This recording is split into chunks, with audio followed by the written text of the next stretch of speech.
107.3 Accra. There can be no other 97.3. No need to change. Keep it tuned to Citi.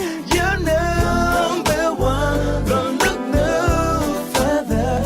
We've got it all covered. Citi FM. Good morning. Good morning. Good morning. Good morning. Good morning. Good morning, my neighbor. Good morning to life. Good morning.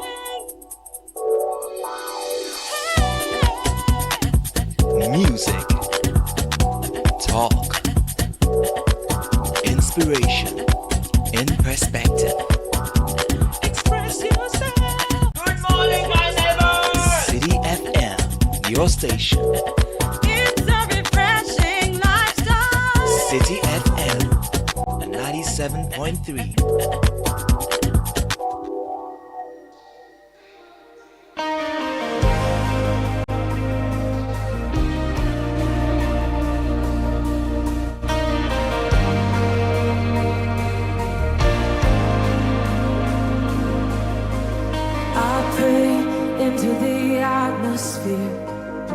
Spirit of God, you're here. You have all authority. I pray over my heart and mind. I am healed by your stripes. Your blood declares that I am free. In the mighty name of Jesus. Unleashing the power of relevant radio.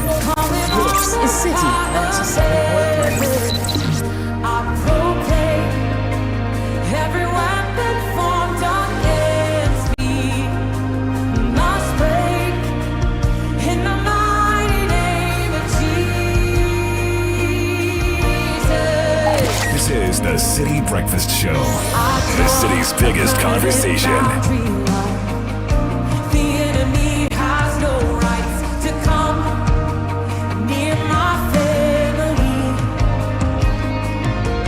No scheme could ever undo God's plans. No matter the circumstance, the cross has sealed my destiny. 'Cause in the mighty name of Jesus, I pray. The Citi Breakfast Show, right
29 minutes past 6. It's called the mighty name of Jesus. A great start to your morning. Tuesday, 11th of February. So people ask, why do you pray in the name of Jesus? I think the question is, what does it mean to say you're doing something in somebody's name? Because those days, names represent authority.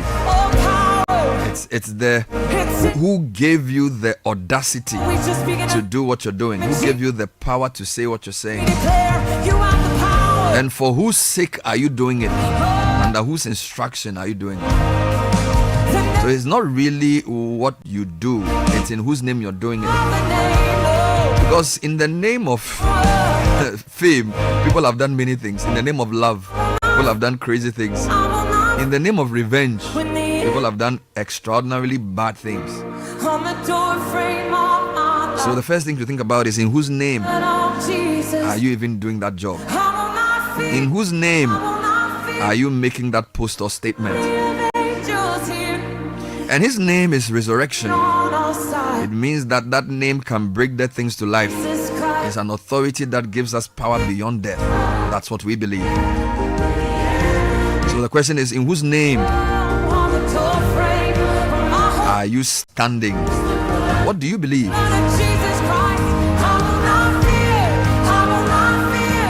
And because his name overcomes death, we will not fear. It's an inspiration. It reaffirms our conviction. Our hope is anchored in the power beyond the grave. And this is what we believe. We are people of faith.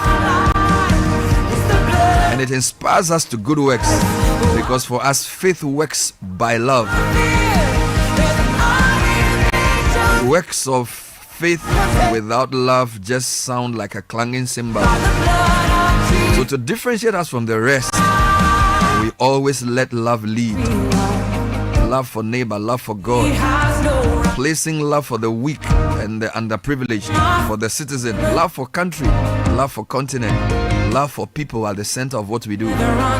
Not the love of money, not the love for pleasure, for the love of money is the root of all kinds of evil.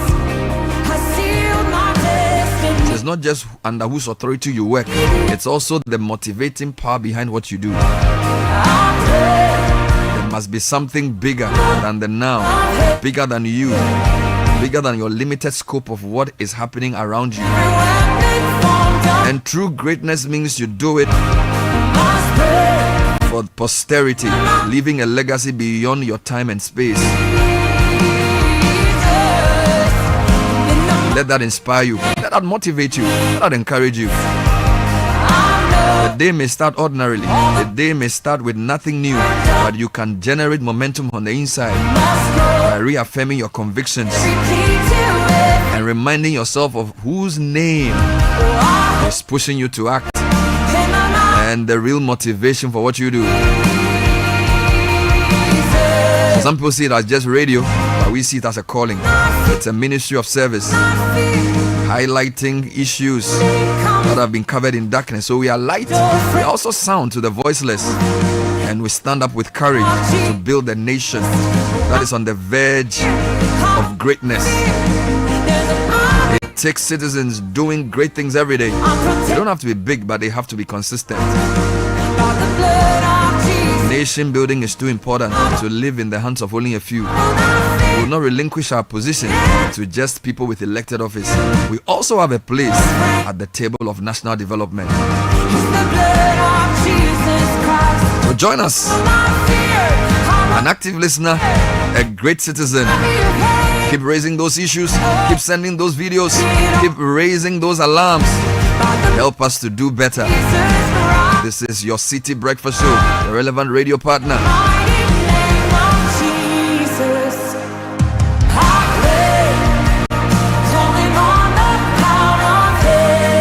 Get in touch on 054-998-6996. It may just be a text message, it may just be a simple voice note, or just a photo of something that needs to be corrected.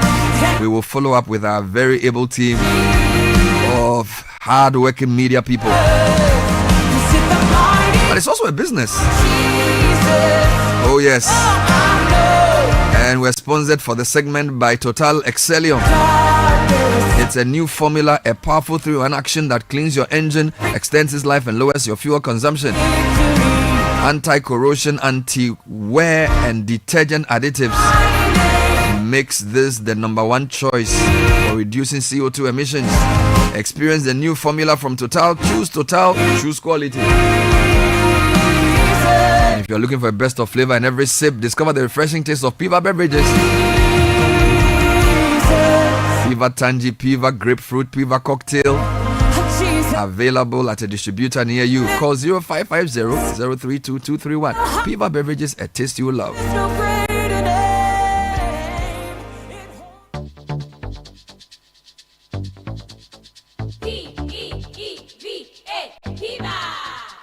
Looking for a burst of flavor in every sip? Discover the refreshing taste of Piva beverages. Enjoy the classic Piva Cola flavor, perfect fit anytime. How about a fruity adventure? Try our delightful Piva orange fruit drink packed with recognized citrus flavor. Craving something exotic? Our Piva cocktail fruit drink brings the tropics to you. For a sweet and juicy treat, grab our grapefruit drink and don't miss out on the refreshing Piva Tangy fruit drink, bursting with tangy flavor. Piva Cola, Piva Orange, Piva Cocktail, Piva Grape, Piva Tangy. Grab yours today. Available now at your local store. Call us on 055-00-322-31. Piva, a taste you love. This advert is FDA approved. P for Piva. Oh, jump on now. Go, go. Ah, go me. At what time will you come back where I don't hear the sound of your car? Why you buy new car? No, I not change my car. It be the same right. It be the fuel way I change. Way one shouts it. Ever since I started using the all-new Excellium Premium Fuel, fortified with 3-in-1 action. Oh, Joe, now my car they run like electric car. No, it's so. This is the type of fuel where they want to. Cause now engine they cost. Where they want for way if I buy it, it go protect my engine. And with the small way I buy, I go drive, sir. Absolutely. It's like strapping a turbocharger to your engine and giving it a protector. And what they bust my mind said be the 3-in-1 action, no? Excellium they prevent up to 99% of deposit. It be anti-wear, some be anti-corrosion. Won't pay when I open there. Hey, so where can I find this magical fuel? Just head over to any Total Energy service station and your car will thank you. Hey, then make a finish my gobe fast, then rush go Total Energies. My friend, but why you hand my gobe inside? I give you info. Make a fill the gobe too small. Go, the go. Excellium is designed to protect your car engine, decrease fuel consumption, and lower CO2 emissions. Don't say fuel, say Excellium. Choose Excellium, choose quality. This is the Citi Breakfast Show, the city's biggest conversation. I used to bite my tongue and hold my breath, scared to rock the boat and make a mess. So I said quietly, agreed politely. I guess that I forgot I had a choice. I let you push me past the breaking point. I stood for nothing, so I fell for everything. You held me down, but I got up, already brushing off the dust. You hear my voice, you hear that sound, like thunder gonna shake the ground. You held me down, but I got up. Get ready, 'cause I've had enough. I see it all, I see it now. I got the eye of the tiger, the fire, dancing through the fire. 'Cause I am the champion, and you're gonna hear me roar louder, louder than a lion. 'Cause I am the champion, and you're gonna hear me roar.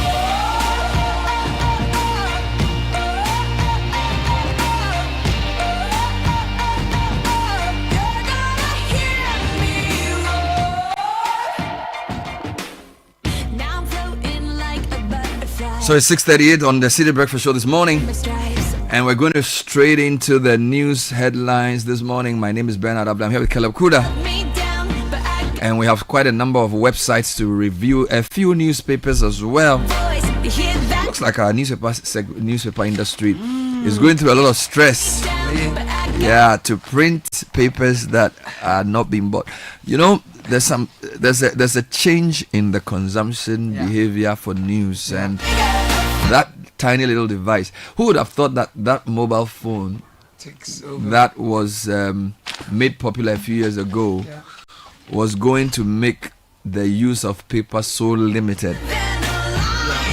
You know, but a lot of people these days prefer to just go for news online. On the other hand, though, Bernard, if there are fewer papers, that means that we are not going to be to be cutting down trees. Yeah, on the environment side, we are saving. I hear you.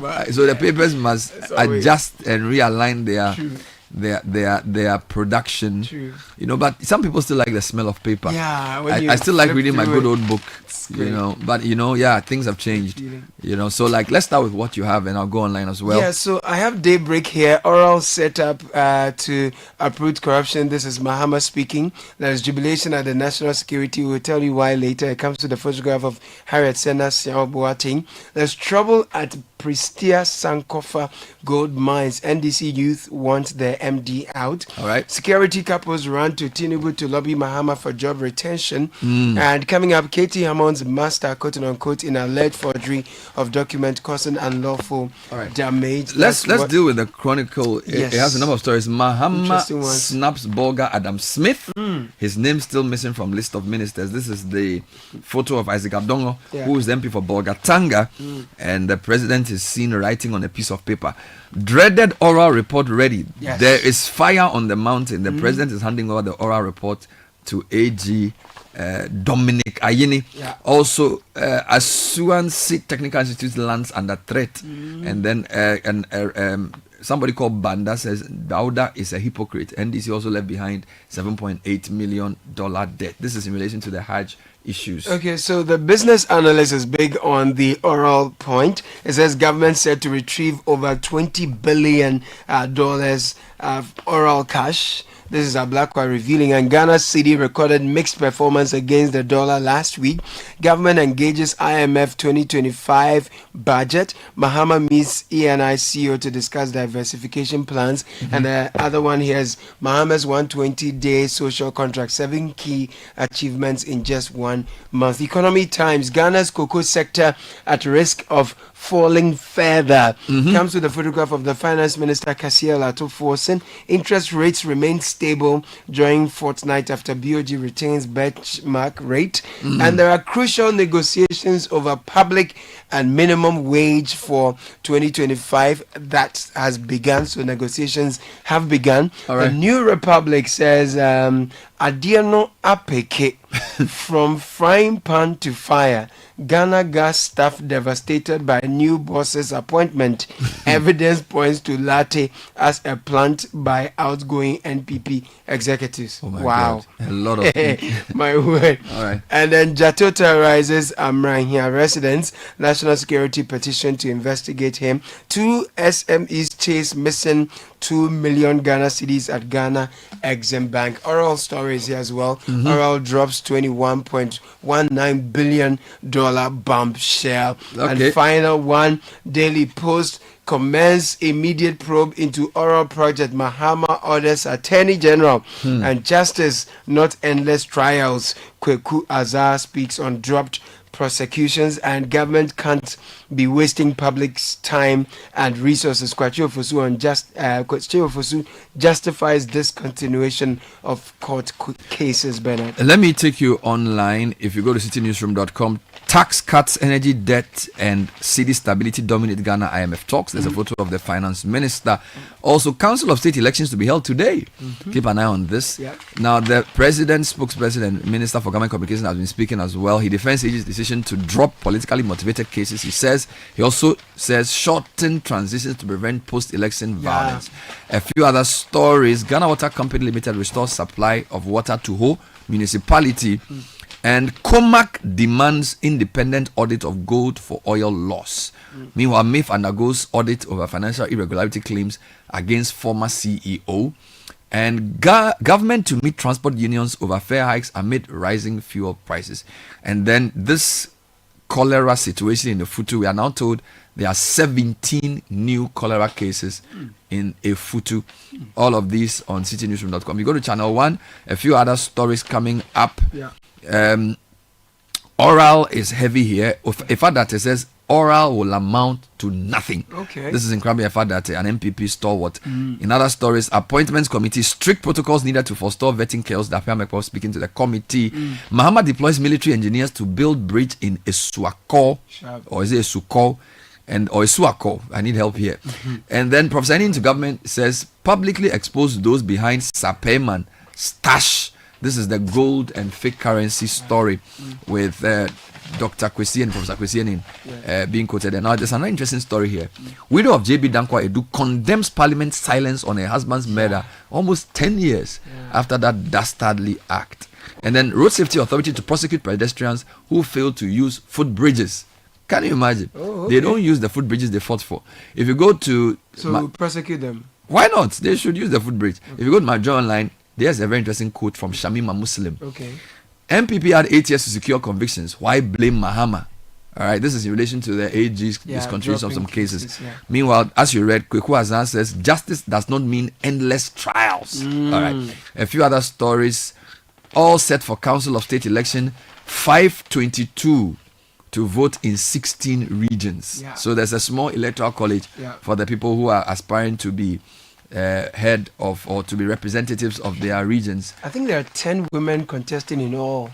Yeah, there's a lot of different people aspiring. If you go to different websites, for example, if you go to Star FM, they're leading with Ablakwa saying Oral can retrieve $20 billion with 36 cases. My God. Those are fantastic figures. We'll deal with that shortly. Now, there's a troubling story for me on the BBC. Their Africa page has a very, very worrying story. And indeed, it was one of the lead stories in their news this morning. Why some Ghanaians are fighting in insurgency hit Burkina Faso. Hey. Bro, this story is really, really worrying. Yeah. Wow. Why some Ghanaians have... And they interview some who say they are fighting for money and all kinds of things. And there's a very, very big fear that if things are not managed well, some of that fighting could spill into the northern part of Ghana. We have to be very careful there. Now, I'm sure you have a few other... What are the Ghanaian Times saying? Bernard, Ghanaian Times act on oral report. President directs AG. Government IMF commence meeting on policy direction. Budget 2025. Sign anti-LGBTQ plus bill into law. National Ramadan Conference urges government.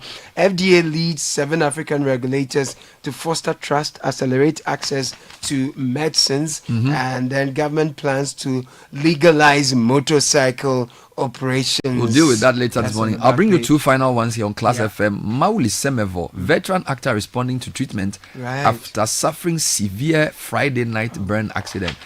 Meanwhile, Kofi Adams meets GFA on stadium security. That's the Minister for Sports, hit the ground running. And then President Mahama says Ghana is no longer a safe haven for corruption as he issues a stern warning. So let's get into the first story. Yes, Bernard, dreaded oral report ready. There is fire on the mountain. All right. Max Olufori says for the Chronicle that President John Dramani Mahama has received a report of the Operation Recover All Loot Oral Committee with a vow that state looters will not go unpunished. He stated that investigations would be conducted into the claims in the report of the Oral Committee and where applicable, legal actions would be initiated. So to some figures here, the Oral Initiative was set to gather information about suspected cases of state looting. The committee presented a total of 2,417 cases to the president.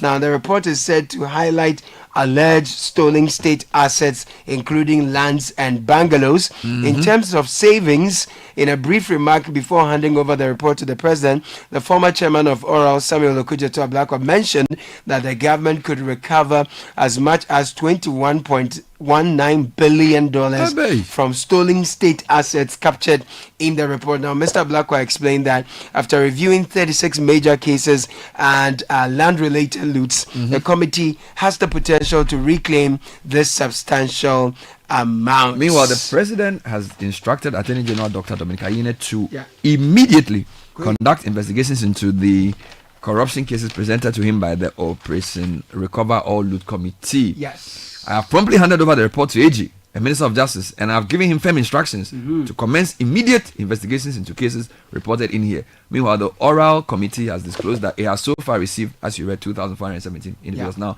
let me give you another reaction here. Oral will amount to nothing. In fact, that Lawyer and former military man, private legal practitioner, former MP for Berekum, Captain retired in Krabia Ifadate, has asserted that the dealings of Oral will amount to nothing, questioning the existence of political will to prosecute persons found culpable. Now, in an interview with Channel 1 News, Ifadate noted that Ghana has an elaborate system of justice which consists of AG, the Criminal Investigative Department, and other public investigative agencies. Now, he questioned the existence of political will to prosecute public officials, and then he basically says it will end nowhere because in Ghana we have a very elaborate system of justice, etc., etc. So we wait to see how this pans out. What's the second big story? So the other thing people are still pushing is on the appointments thing. All right. Remember you asked Felix Kwachi about Zaneto and Adongo. Yes. Now Adongo is still in the papers. Mahama snubs Bolga Adam Smith. Big question here. At the last count yesterday, President Mahama has appointed about 55 substantive ministers and deputies out of the 60 threshold, but Isaac Adongo, Member of Parliament for Bolgatanga Central, is yet to make the cut. He was very vocal in the last 8 years, particularly on the economy, consistently taking the Eswal Akufo-Addo government to the cleaners for what he describes as poor management of the economy. Isaac Adongo positioned himself well within the circle of economists who vehemently criticized the management of the economy. Well, the whole point here is that Adongo's name has not been mentioned yet. Well, we are told that he may be the chairman of the Finance Committee of Parliament, which some consider to be an important position as well. Significant. Speaking of the economy, tax cuts, energy debt, and city stability dominate Ghana IMF talks. So the three issues I mentioned are the issues dominating the government discussions with the International Monetary Fund. The ongoing 5-day engagement running from yesterday, February 10 to Friday, February 14 will be heavy on Ghana's economic outlook and policy direction for the 2025 budget. The government is set to scrap major revenue measures such as e-levy, betting tax, and COVID-19 levy in a bid to ease fiscal pressure and reduce reliance on imported goods. Now, leading the discussions is IMF Mission Chief Stefan Rode, who will assess the country's progress and work with government officials to refine fiscal policies. City Business News understands that the outcome of these talks could influence Ghana's policy direction and also influence the budget that is to be read in the first week of March. Keep an eye on the story. I'm back to you. Yes, Bernard, government can't be wasting public's time and resources. Kwachi Ofosu justifies discontinuation of court cases. Meanwhile, we understand that the Attorney General and Minister for Justice will engage the public and be telling us why he decided to drop some of the cases. So we're expecting all that to come up. But justice, not endless trials. Kweku Azar speaks on dropped prosecutions. That's also here, Daily Post. So let me bring you Kweku Azar's point. The renowned legal scholar and governance advocate Professor Stephen Kweku Asare, aka Kweku Azar, has weighed in on the recent decision to discontinue prosecutions involving 7 pro-NDC figures. Now, in a thought-provoking commentary, he challenges the discourse surrounding the cases, arguing that justice should not be confused with prolonged, inconclusive trials. Quote, each of these cases has been in the judicial system for at least 7 years. He pointed out, questioning whether prosecutions that drag on for nearly a decade without conviction serve the cause of justice, to which Felix Kwachi Ofosu says that it's been a waste of the public's time and resources. So it looks like Shamima Muslim, who is the deputy spokesperson for the president, agrees. She says 8 years was enough to prove your case, Shamima, on dropped cases. So deputy presidential spokesperson has dismissed suggestions that the discontinuation of prosecutions against NDC members undermines President Mahama's commitment to fighting corruption. Now, I want to take you to something I know you're interested in. Yes, please. Transportation. Actually, back page of the Ghanaian Times. Government to legalize Okada business to address road congestion. This story is also on Channel 1 News. The Minister for Transportation, Joseph Ninkpe Bukari, has announced the start of processes to legalize the operations of commercial motorbike riders, commonly known as Okada, in the first quarter of the Mahama government. Now, during a visit to the head office of the DVLA, the minister stated that steps are being taken to amend existing laws to facilitate the successful implementation of the motorbike transport business. Okay. We need to know the modalities that will come with, whether or not they are allowed into the central business district, or there are specific areas that they will be allowed to operate, and under what conditions they should be operating. Let me quote him for you. Yes, we please. made a campaign promise that we were going to regularize the use of motorcycles for commercial purposes. It's starting today. Right. We are going to see what we will do to implement a revision of the law to allow them to operate commercially. This is also to ensure that we reduce the congestion on our roads. Very soon, you will see a rollout of whatever we intend to do to get the Okada business license for them to operate freely. Okay. He has said it now. He's also meeting transport unions over fare hikes amid rising fuel prices. Story on City Newsroom by Ni Aikoe Okain. The government is set to engage a high-level discussion with transport unions today, February 11, regarding their plans to increase transport fares in response to persistent fuel price increases. This engagement comes in the wake of growing concerns among commuters and transport operators about the economic burden of fluctuating fuel costs and its impact on transportation services across the country. Now, we are told that the latest development follows a statement issued by GPRTU, one of the largest unions in the country, indicating that the threshold for fare adjustments had been met due to consecutive fuel price increases recorded throughout the month of January. Bernard, among the people who have died in Efutu of cholera are 2 children. So 2 children have died as a result of cholera outbreaks in the Futu municipality central region, with their remains being kept at the morgue for post-mortem examination. A total of 365 cases are also suspected, with 29 confirmed cases. 15 patients are currently on admission at the Winneba Municipal Hospital, with 10 in critical condition. Dr. Douglas Amponsa, acting medical superintendent of the Winneba Municipal Hospital, provided the figures above, noting most of the cases were being recorded in the fishing communities along the coast, with most of the victims being children and pregnant women. Very worrying numbers. I had a here. report yesterday, and we're told that open defecation on our beaches is contributing seriously to this. And I think the people of Efutu, the health service there, needs to raise its public education work. I even think that the minority leader, who's the MP for Efutu, should embark on a public relations and public health campaign to discontinue open defecation, among other things, because this cholera in 2025, indeed, why should people be doing open defecation in 2025? It's unacceptable. You know, now let me take another story from you. Otherwise, I jump international. Yes, Bernard, the sad state of the Kwame Nkrumah interchange is a feature here. Innocent Samuel Appiah. As a people, we really know how to destroy everything that we could cherish. Otherwise, how could we allow the Kwame Nkrumah interchange, which should have been a national monument of pride, to become a den of social misfits from all parts of the world? When the interchange was completed, it was meant to be a symbol of modern urban development in Accra. Unfortunately, like everything that we have not taken good care of, it has become an alarming illustration of the capital's growing social crisis, with foreign nationals, homeless individuals, and various groups turning the facility into an informal settlement, and which can be described as a slum. Yesterday we saw photos. You know, there were heaps of refuse under the interchange here and there. The greenery is gone. People are... It's a big problem. Now, I want to take you back to this quite quickly. Widow of JB Danko Edu condemns Parliament silence on her husband's murder. Story is on Channel 1 News by Julian Odamio Asari. Says, Ivywood Mills, widow of former MP for Ebuakwa North Joseph Boachi Danko Edu, has called out Parliament for its seeming silence on her husband's unsolved murder 9 years after his killing at his residence in Shashi. In a Facebook post on Monday, February 10, she queried the Speaker of Parliament, Alban Bagbin, Majority Leader Ayariga, Minority Leader Alexander Fenyo Marking, and all MPs on their silence on the matter. She compared the swift justice served in the 2016 murder case of British MP Joe Cox in the UK, where the killer was arrested, prosecuted, and sentenced within 5 months, to the tardy progress in her husband's case.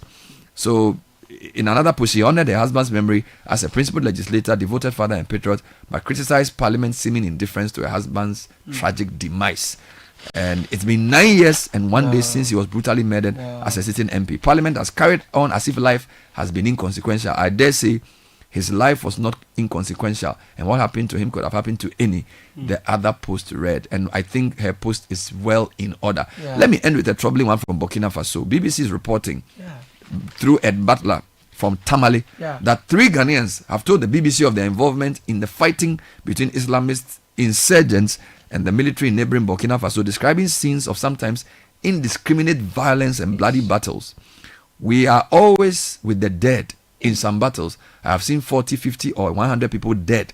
One of the men told the BBC. The three, all in their late 40s, late 30s or early 40s, said they had fought in Burkina Faso multiple times since 2018. Oh, Charlie. They crossed the porous 550-kilometer border between the two countries without being detected by the security forces. They denied being primarily motivated by religion or being trained by the jihadists, saying they went to fight to defend civilian communities with whom they had strong family and ethnic ties. But another of the men did articulate religious zeal, saying if you die while fighting with the jihadists, then you are driving to Jannah on the path of the righteous. My goodness. This is very troubling.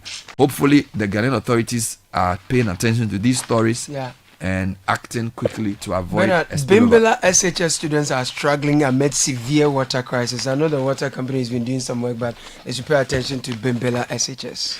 That's all we have time for. Coming up next is the Citi Business News. The Citi Breakfast Show. Rise above the noise. It's magical.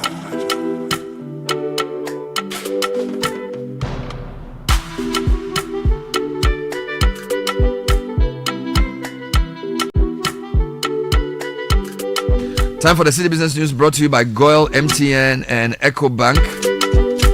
Ni Latte is joining us with the bulletin. Unleashing the power of relevant radio. This is Citi 97.3.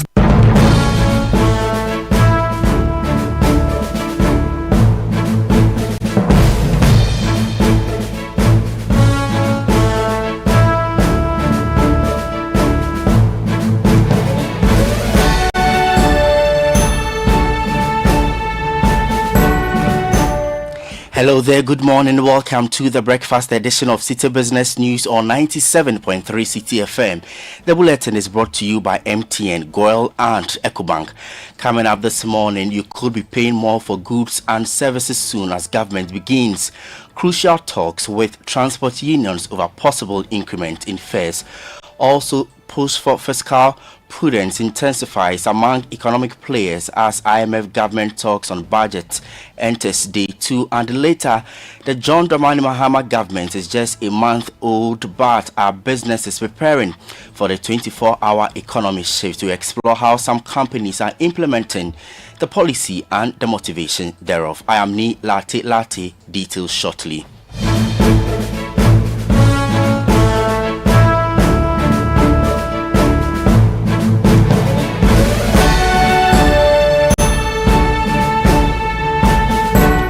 Now, government is set to continue crucial talks with transport operators, including the Ghana Private Road Transport Union, as pressure mounts over potential fare hikes. The discussions come in the wake of the third consecutive increase in fuel prices this year, fueling concerns among both drivers and commuters. Transport Minister Joseph Bukari Nikpe in a media engagement expressed confidence over a favorable outcome from the meeting. Unofficially, I've engaged them, and tomorrow we'll be engaging them too. And so I wouldn't want to say anything about them till I have fully engaged them. But they are cooperating. If you watch over the news portals, you will see that they've written to their colleagues to give us some time, meaning that we are in a process of having better understanding as to how much they would charge our passengers. So we are talking with them. Tomorrow we'll continue. We do not want to make anything public because they are not here. I have their trust that they will work with us and we will get to some agreement or to some level that will be beneficial to all of us. That is not for me to say today. I am engaging them. So let the engagement be done and we'll see what will come next. Joseph Bukari Nikpe is minister responsible for transport. Now, talks between the government and the International Monetary Fund entered second day today, with market analysts urging the government to prioritize fiscal prudence by focusing on expenditure rationalization to address the budget deficit. The fiscal deficit is projected to narrow to 4.2% this year as fiscal consolidation efforts continue. The government has already signaled cost-cutting measures by reducing the number of ministers to 60 and banning non-essential foreign travels for appointees. In an interview with Citi Business News economist, Professor Peter Korte expressed optimism that the discussions will further anchor the country's growth trajectory. I think the fiscal consolidation efforts to continue. We should try and spend reasonably. We should try and spend within budget. Because you've seen the stability it's bringing, the confidence the IMF program is also bringing to us. My only concern now is whether the IMF might want to revise our program and maybe accommodate additional resources, given the challenge with US aid that is affecting between inflows. But nevertheless, there are other options. I expect transparency and frankness on the part of government, as well as frank discussion from the IMF. I believe this will augur well. I expect this transparent discussion to continue, and if there is a need to tighten the fiscal space a bit more, that should be done. That was economist Professor Peter Korte. Now, the government is being advised to maintain its strategy of avoiding excessive treasury bill subscriptions to drive down yields. This approach will have a ripple effect on other long-term investment instruments, improving overall market stability. At the last auction, the government returned over 2.9 billion Ghana cedis to investors following an oversubscription, which signaled a disciplined approach to borrowing. Senior partner at AB and David Africa, David Ofosudote, tells Citi Business News that sustaining this strategy will promote market diversification and long-term growth. Every month, or is it every 3 months, Bank of Ghana will hold a monetary policy committee. I don't pay attention and announce a number and drop. I am happier with the news I heard this morning that the government took a decision to reject treasury bills oversubscribed, and then treasury bills will drop. It's actually practical. Why? Because it forces people to invest in long-term funding and equities, and the stock exchange then increases. Then we find other sources of increasing our investments and as it were, being able to increase. So if I do that, now if monetary policy, Bank of Ghana drops the rate or increases the rate, it doesn't really matter to me that much. David Ofosudote is senior partner at AB and David Africa. More on the economy, because the concept of a 24-hour economy is gaining traction as businesses recognize the economic and social benefits of round-the-clock economic initiative. The policy, which seeks to break away from the traditional 9-to-5 work structure, is driving companies to explore shift systems.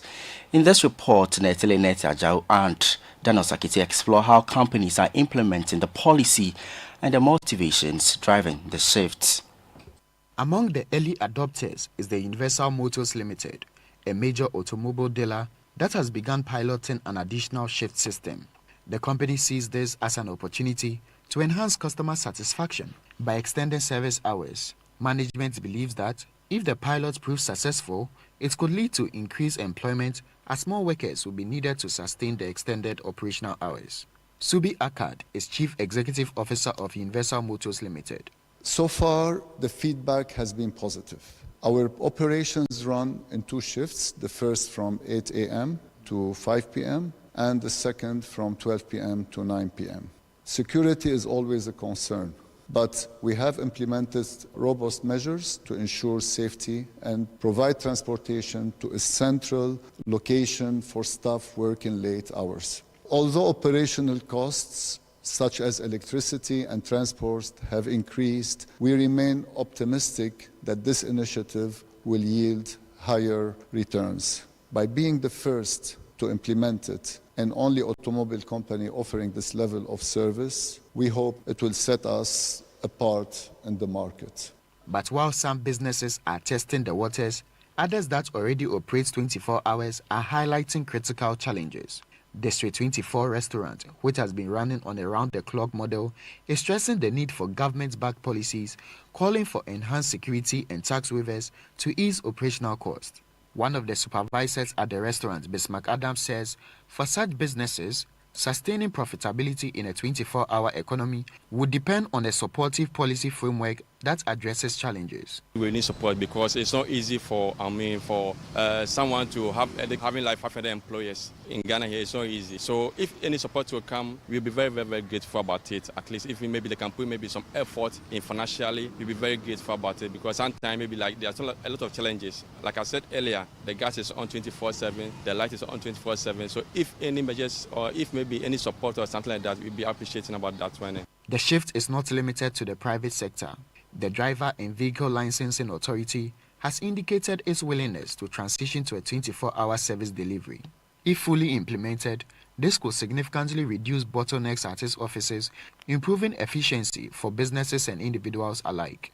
Julius Nikwe Korte is Acting Chief Executive Officer of the Driver and Vehicle Licensing Authority. When you want to do re-registration or license registration, what prevents you from coming to do it in the evening? Is it that we need extra lights? We need what do you need? We have all the projects over there available, so we'll just activate it and we'll start. So the 24-hour economy in DVLA will start with the Okada registration as soon as possible. Acting Chief Executive Officer of the Driver and Vehicle Licensing Authority, Julius Nikwe Korte, ending that report put together by my colleagues Netele Netajahu and Daniel Sakite. Now, the World Trade Organization chief has highlighted both opportunities and stark challenges facing Africa in the global AI revolution. Speaking at the AI Action Summit in Paris on Monday, Dr. Ngozi Okonjo-Iweala pointed to AI's potential to transform developing economies while laying bare the infrastructure gap holding back adoption across the continent. According to the WTO boss, some 600 million people in Africa do not have access to electricity, a challenge that can undermine the continent's AI adoption efforts.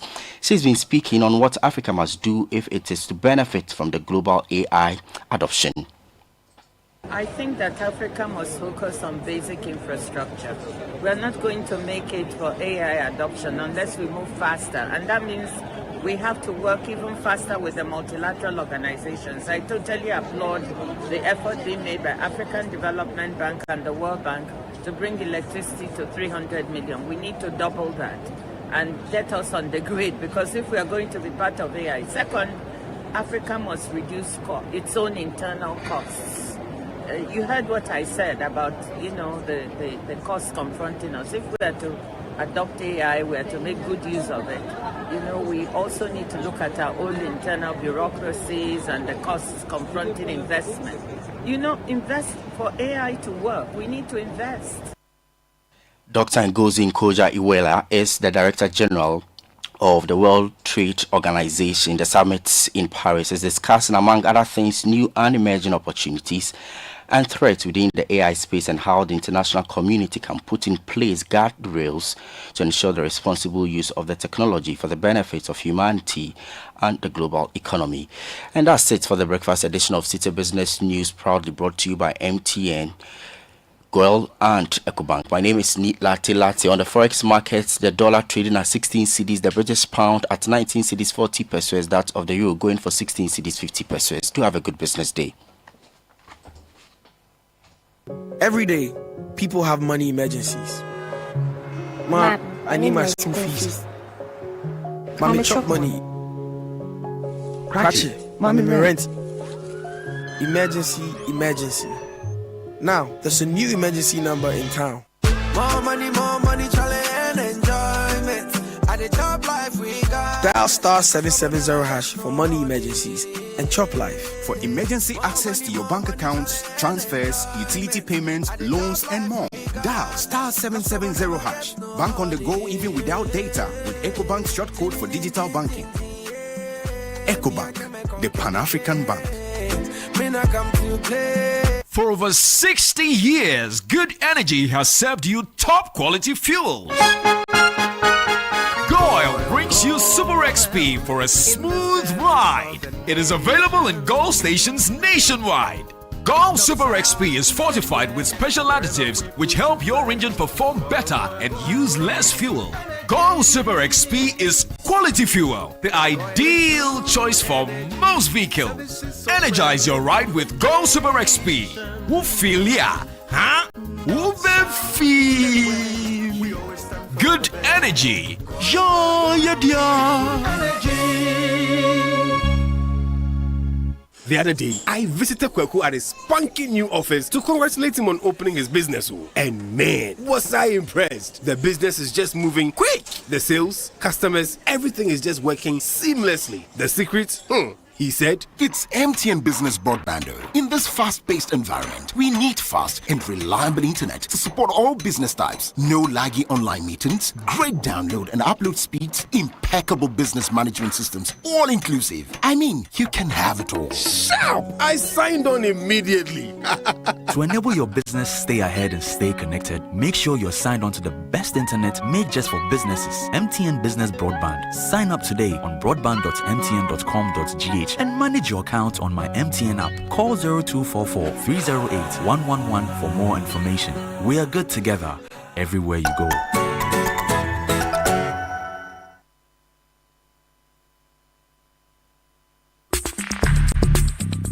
Join the conversation on the Citi Breakfast Show on Facebook at facebook.com/Citi97.3, Twitter at twitter.com/Citi973, and Instagram at instagram.com/Citi973 with the hashtag CitiCBS.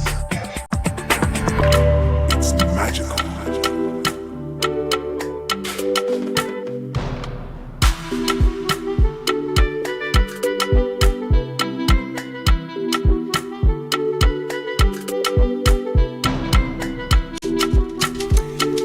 Quarter after 7, just gone by. City Business News brought to you by Neela Telate. He brought you the City Business News and is sponsored by Goil, MTN, and EcoBank. Go Good Energy brings you Go Super XP is the ideal choice for most vehicles. It's flowing across the country. Just find us. We deliver quality. We give you the correct choice when you buy regular fuel. Go Super XP is fortified with special additive that gives longevity to your engine, makes your engine perform to the max using minimal fuel, and it is suitable for most vehicles. Go Super XP. Wo feel it, Wo be feel it. Go Good Energy and our idea.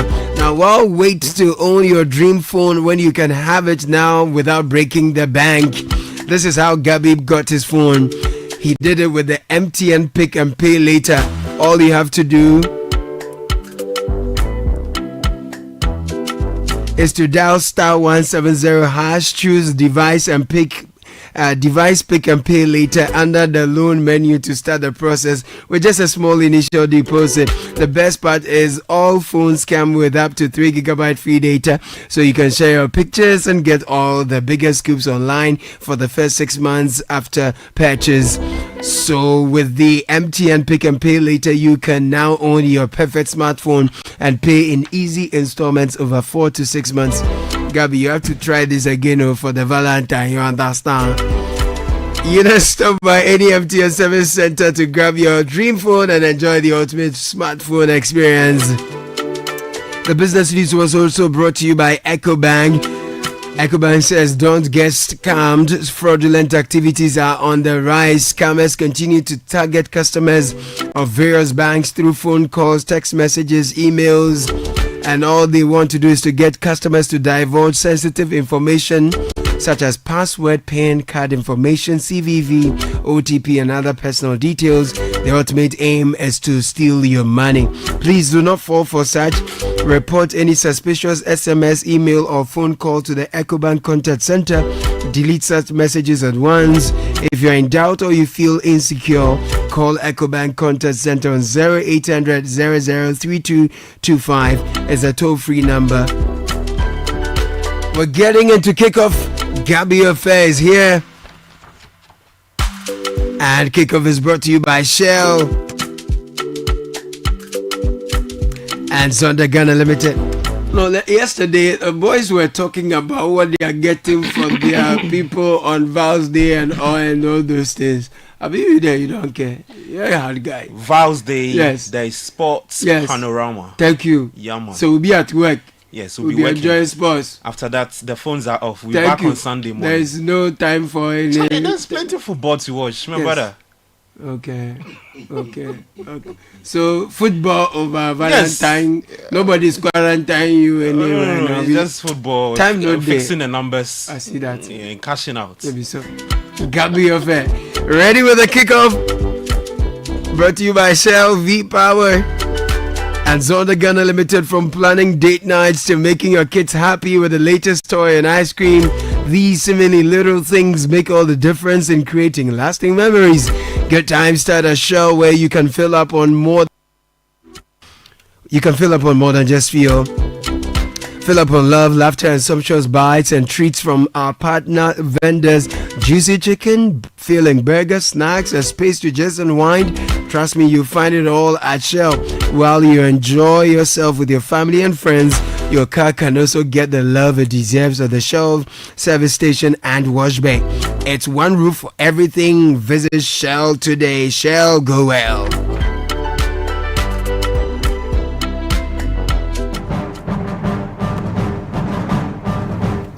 And we'll say good morning to Gabby Ofe. Hi, Caleb. Good morning. Tuesday morning. I am Gabby Ofe. Welcome aboard to kickoff on the CBS. Many thanks to Zonda GH and Shell V Power.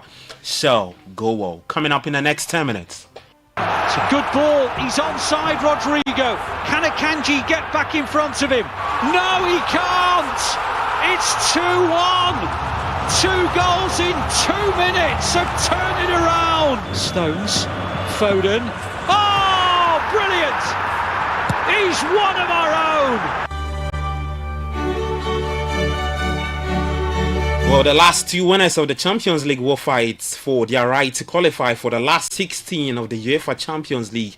Later tonight, as Manchester City and Real Madrid clash in tonight's colossal first leg at the Etihad at 8 p.m.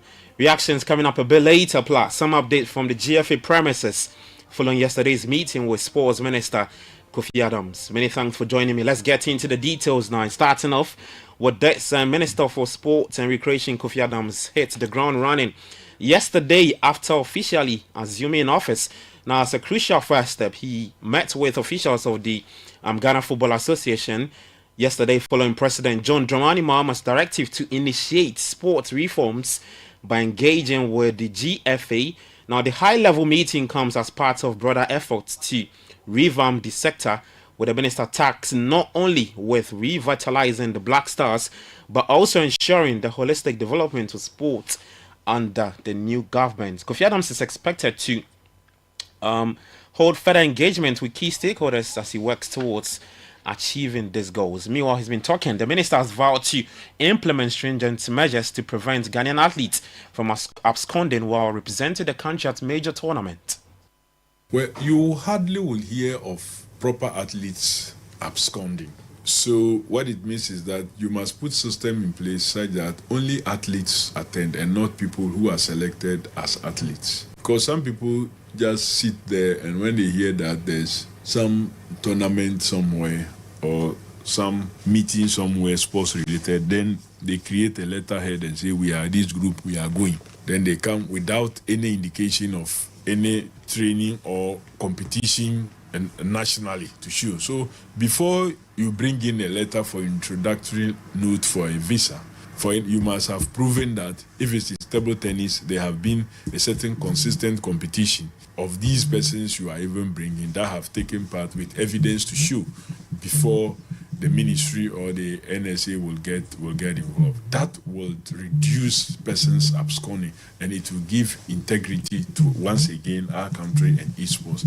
As for the Australian visa scandal, it's a matter we'll go into, investigate, because the complaints and the accusation was that it was at the very top government level where the deputy minister was involved.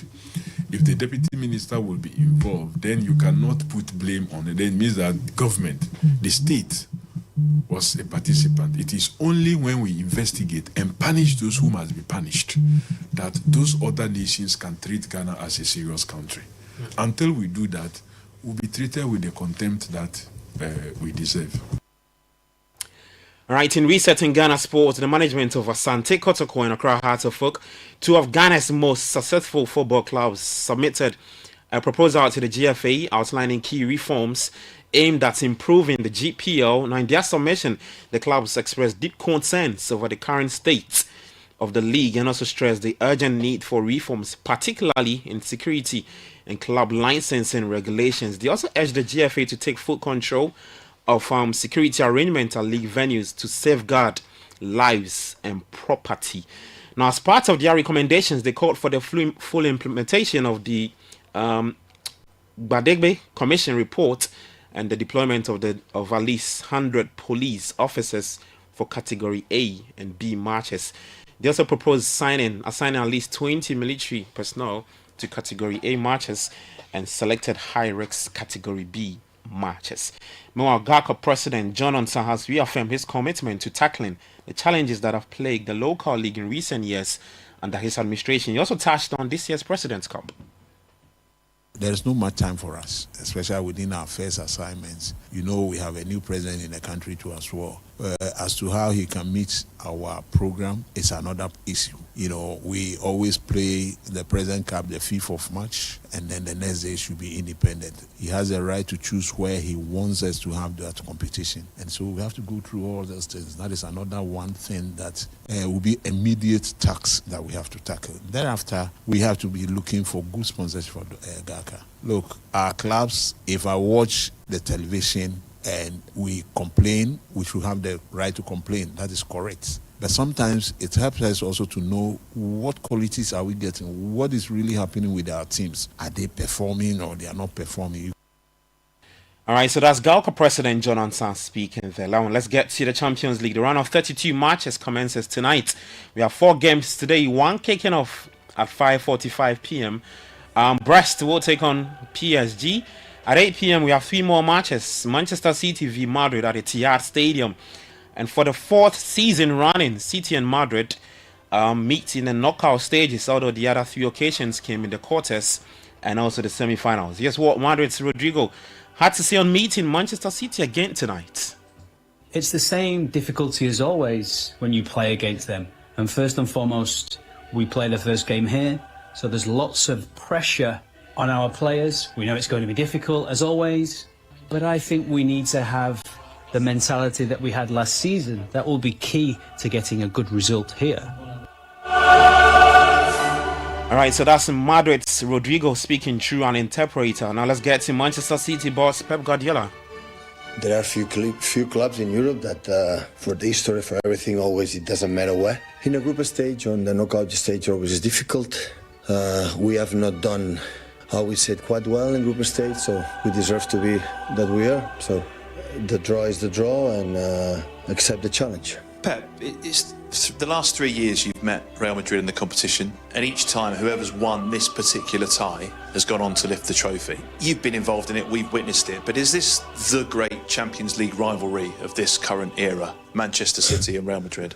I don't think so. We are in this, I would say in the last years, yes. So we play 8 times, 4 times together. We have a good result, bad result. Well, we won 4, draw 3, lost 1, but at the end it was 2-2, go through. So in terms of the last decade, years, yeah, maybe, because it's not normal to play in the same rival all the time. But in terms of history, Champions League, at the end we cannot compare. All right, so that's Manchester City's manager, Pep Guardiola, speaking ahead of tonight's tie against Madrid in the UEFA Champions League. It's round of 32. Some more games. Juventus will take on PSV.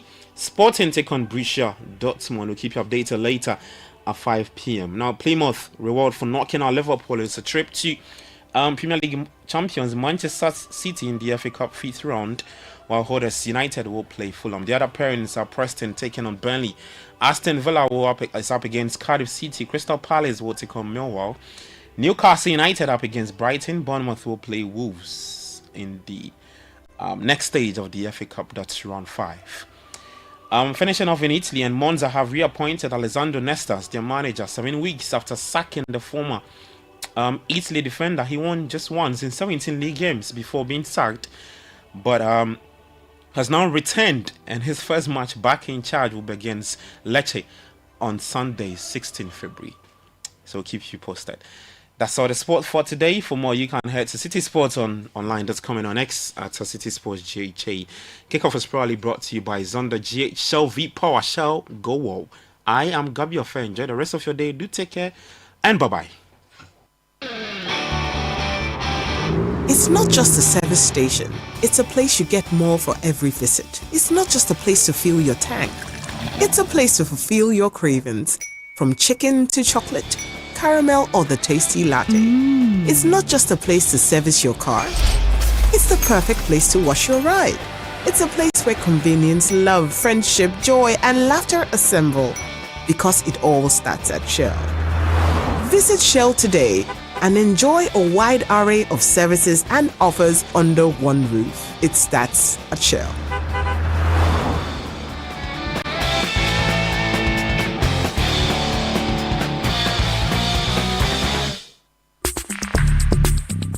Join the conversation on the Citi Breakfast Show on Facebook at facebook.com/Citi97.3, Twitter at twitter.com/Citi973, and Instagram at instagram.com/Citi973 with the hashtag CitiCBS. Sankofa pepper powder, Sankofa pepper powder,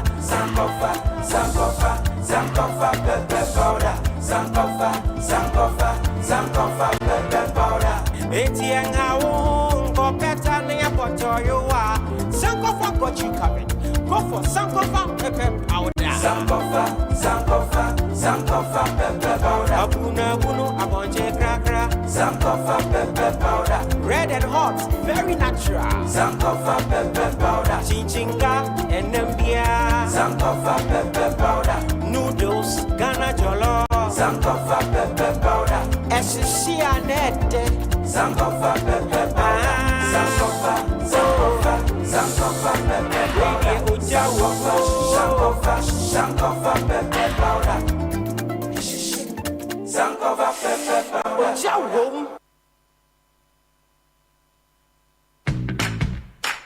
What's your dream this year? To pull up in a brand new 4-wheel ride? Or you want to travel? Where? Sentosa Island in Singapore? Or Desert Safari in Dubai? Come to Dubai. Or you want a laptop, microwave, brand new phone, TV? Chale, what you want, you can get with SG Ghana. Minya Ubecha 7Y. Join the SG Ghana Deposit and Drive promo and you could win the grand prize of a brand new Toyota RAV4. Simply deposit 500 Ghana cedis or multiples of it into your SG Ghana account from now till 30th May 2025. Non-customers can open an account to participate. Visit your nearest branch or call 0302-214-314 for further inquiries. This promo is regulated by the National Lottery Authority on the Caritas Lottery platform. Terms and conditions apply. Societe Generale Ghana. The future is you. There is love at Orca Deco this Valentine's season. We've got lovely discounts on selected home furniture and accessories. Enjoy 20% off exclusive furniture, decor, accessories, and many more. Orca has everything to make your sweetheart feel truly special. Set the mood and experience the art of living this Valentine at Orca from now until 16th February. Visit Orca Deco on the Spintex Road before everything runs out. Solar Tech, the power to protect. Yes! Solartech, your tried and trusted brand, is your total solution to all power problems, whether low voltage, high voltage, power surges, spikes, brownouts, or what have you. Solartech fully protects your valuable equipment. No matter your appliance, we have the perfect Solartech for you. Choose from my tried and trusted range, such as Fridge Guard, TV Guard, High Volt Guard, Multi Guard, AVS 13, AVS 30, AC Guard, Solartech TV Stab, Solartech Fridge Stab, UPS, and Solartech Voltage Stabilizer. Beware of counterfeit Solartech products. Get your genuine Solartech products today at our Abelenkpe office and all our authorized dealers across the country. Contact us at number 10 Yiwa Street, Abelenkpe, or call 0302-761450 or 0302-775106. Solartech, the power to protect. Where do your hopes and dreams take flight? The money you've earned, the future shining bright. At Petra, we're not just here for your retirement plan. We are here for the life you've imagined and then some. From your child's education to your dream home's door, we'll help you achieve what you're striving for. Petra is here, steady and strong. Your wealth in safe hands, where it belongs. With investments that grow at rates that compete, we build your future. with every heartbeat. That's Petra, your partner. Come joy or strife, guiding you toward the dreams that define your life. For your pensions, investments, loans, and more, visit our website at petraonline.com or call 0242 435037. Petra, achieve more. This is the Citi Breakfast Show, the city's biggest conversation. The Citi Breakfast Show. Rise above the noise.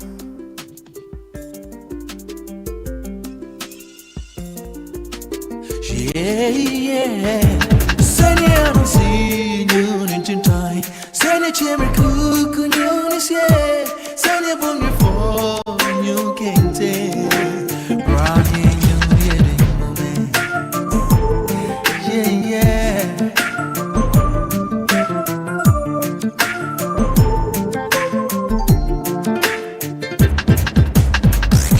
Unleashing the power of relevant radio. This is Citi 97.3.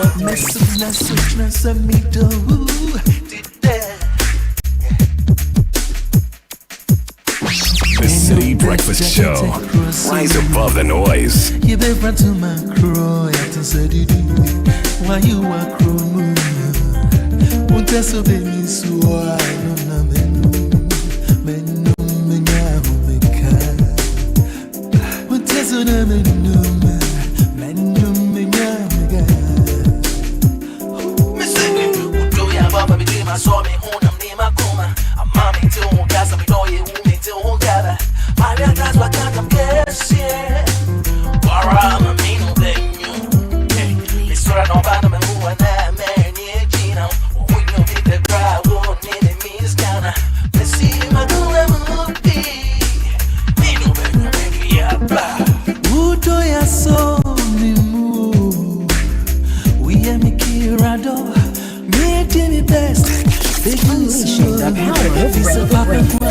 This is Citi 97.3.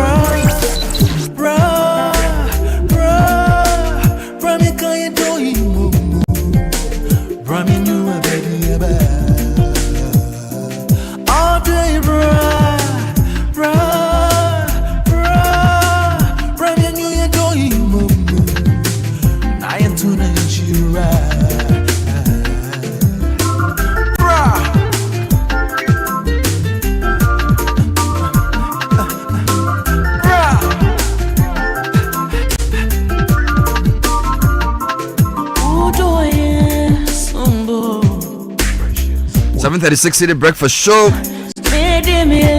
Today is the birthday of Fred Ni Yamo McDavis, one of our radio pastors here. Happy birthday to you, Pastor Fred. Have a blessed time. Also, happy birthday to my good friend Randy Nana Friye of Awakon Construction, formerly of Baby Jet Promotions, formerly of Mama Vit, formerly of everything, but these days he's gone back to his true calling as an engineer and he's building. Wonderful. So have a fantastic birthday from everybody, Randy. Nice one. Obri boy is wishing his lovely wife, his queen, his personal person, Mary Catherine Opokuwari, a happy birthday. She's the embodiment of the virtuous woman described in the Bible. She needs to hear it today that I love her and will always do. If I ever had to choose again, it will always be her. God bless her gentle soul. This is coming from Obri Aboa to his wife. Happy birthday to Juliana Mensah, belatedly, of East Cantonment Pharmacy. I wish you good health, long life, and prosperity as you age in grace. From your group members of MAMS 2023-24 academic year, Frema, Ivy, Harry, Nicole, Pa, and Mabel. To Juliana Mensah of East Cantonment Pharmacy. And to my Ebony Black Cynthia in Niniwa, Japan, of Republic Bank. I think that's what you're trying to say. The world is a beautiful place because of beautiful people like you. May the Creator bless and grant you the things of your heart, from Francis Japan.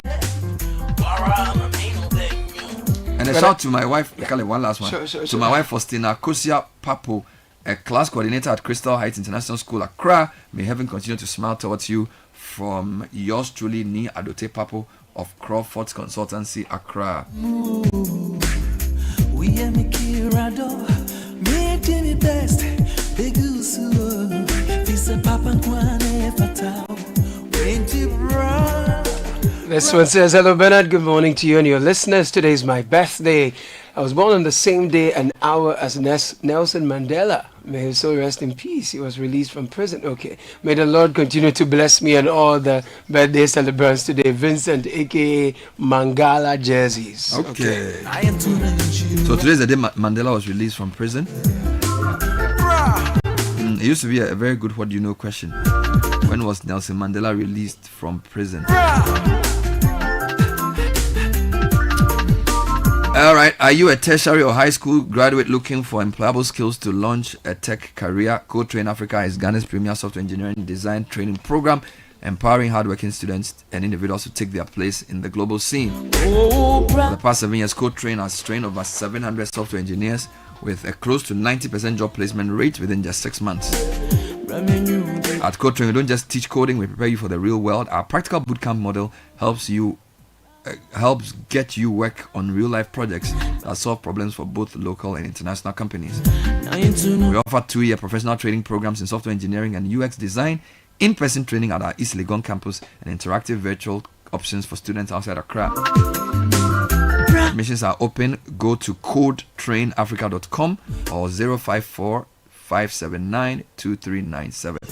Join Code Train Africa, your pathway to a high-paying tech career. And Valentine's Day is just around the corner, and Africa World Airlines is ready to make it extra special for you and your loved ones.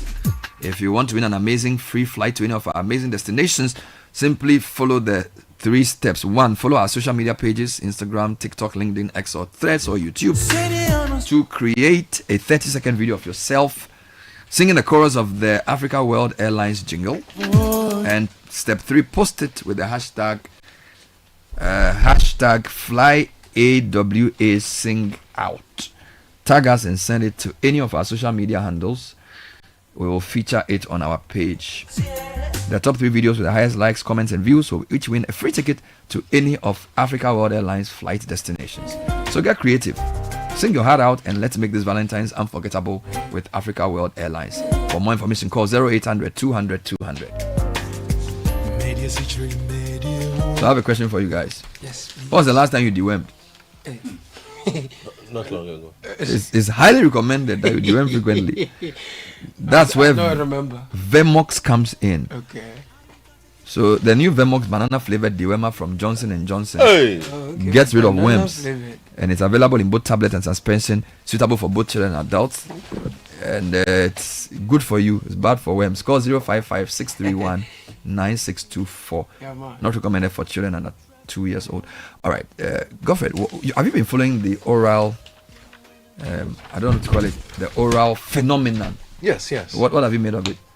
Well, I did express my concerns about its legal mandate when it was set up. Later on, they sought to explain what it was going to do. Basically, it was just an information gathering vehicle, so that it would put together documentation for the AG, and that is what happened yesterday with they presenting a report to the president, and the president also handing that those case files to the AG, asking him to see which ones can be followed for retrieval of state assets. So we will wait and see. In terms of, I think I don't want to go back to the argument about whether it was legal or it was not legal. I think that ship has long sailed. Right. They said they've put together a report. So the value of what they do will be proved by what the AG is able to. Yes, by what the AG is able to. All right. Some of the numbers I find very interesting. Like the 2,147 complaints, with 1,493 of the complaints coming through calls on the toll-free line, 924 through emails. And then the amount of money they claim they potentially can retrieve for the country? Yes, so they are saying that prior to the launch of the team reviewed 59 cases, which included 36 financial cases valued at $20 billion, as well as state lands taken over by private entities estimated at $702 million. Again, I'll wait for details on this, because then we can break down what time frame these complaints cover. Are these just within the 8-year period? Is this a 20-year period? Is this a 15-year period that we are looking at? Why is there a limit on the time frame, if there is? That sort of thing. I think let's actually, when the AG starts work, let's get clarity on this. Daniel Adamelevo is a former Auditor General. He's joining us. He's a member of the oral team. I'm going to speak to him shortly. The other point you raised was about timing. It's interesting to know how far back these complaints go. Is it just for the previous 8 years or prior to that? All right. And the other thing is, our GDP is about $60-something billion. So if you think that you retrieved stolen assets to the tune of $20 billion, that's like 1/3 of our GDP. That's a lot of money. So I'm really interested to know how they calculated those things, whether it was based on the face value of the product. So are we going to actually get that money pumped into the economy, or is this just, I think a good number of them also are lands that they say they've retrieved or recovered from people who would have taken it. So there should have been some distinguishing. Oh, there is. There is. The land is valued at $702 million. And that's different from the 20 billion. Yes. My God. Yeah, but what I'm saying is that 60 billion cedis and thereabouts and some changes are GDP. Yeah. So if you say you have retrieved stolen assets worth $20 billion, $60 billion. So that's 1/3. That's a lot. So let's talk to Daniel Adamelevo briefly on this. Thanks for joining us. Good morning. Mr. Adamelevo, good morning. Thanks for joining us. Thank you. Good morning. How are you? I'm very well, thank you. So just to put it in context, is it because it was a transition period and not all state agencies had been put together that necessitated the formation of a group like the oral? Is that possibly the reason why the president did this? Can you give us some insight into, because you've worked in formal governance institutions like you've been an auditor general before, and you know the process for going through audits and also checking to recover stolen assets. So if you can talk a bit about the basis for which the president put this group together. Okay, thank you very much. If I got the president right, he made it clear that first and foremost, he promised he was going to recover all loot during the campaign period. And after the election, when he was declared the winner, he was inundated with several calls, people coming with evidence and say, information, sorry, not evidence.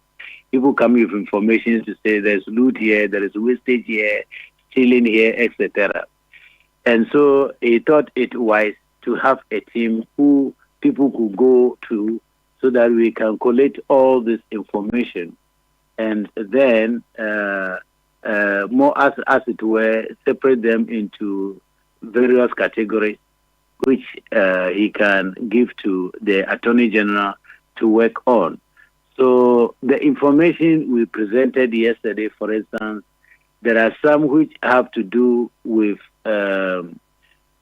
issues bordering on corruption and corruption-related cases, which I expect that the Attorney General may push them to the OSP. There are some which border on organized crime and money laundering, etc., which I expect may go to YOCO. The bulk of it needs auditing. So to establish whether those procurement processes and disbursements were in line with the legislation. So I think that occasioned it. And given the situation that we found on the ground, it is clear that people were not ready to submit some of the information to the accountability institutions or anti-graft institutions.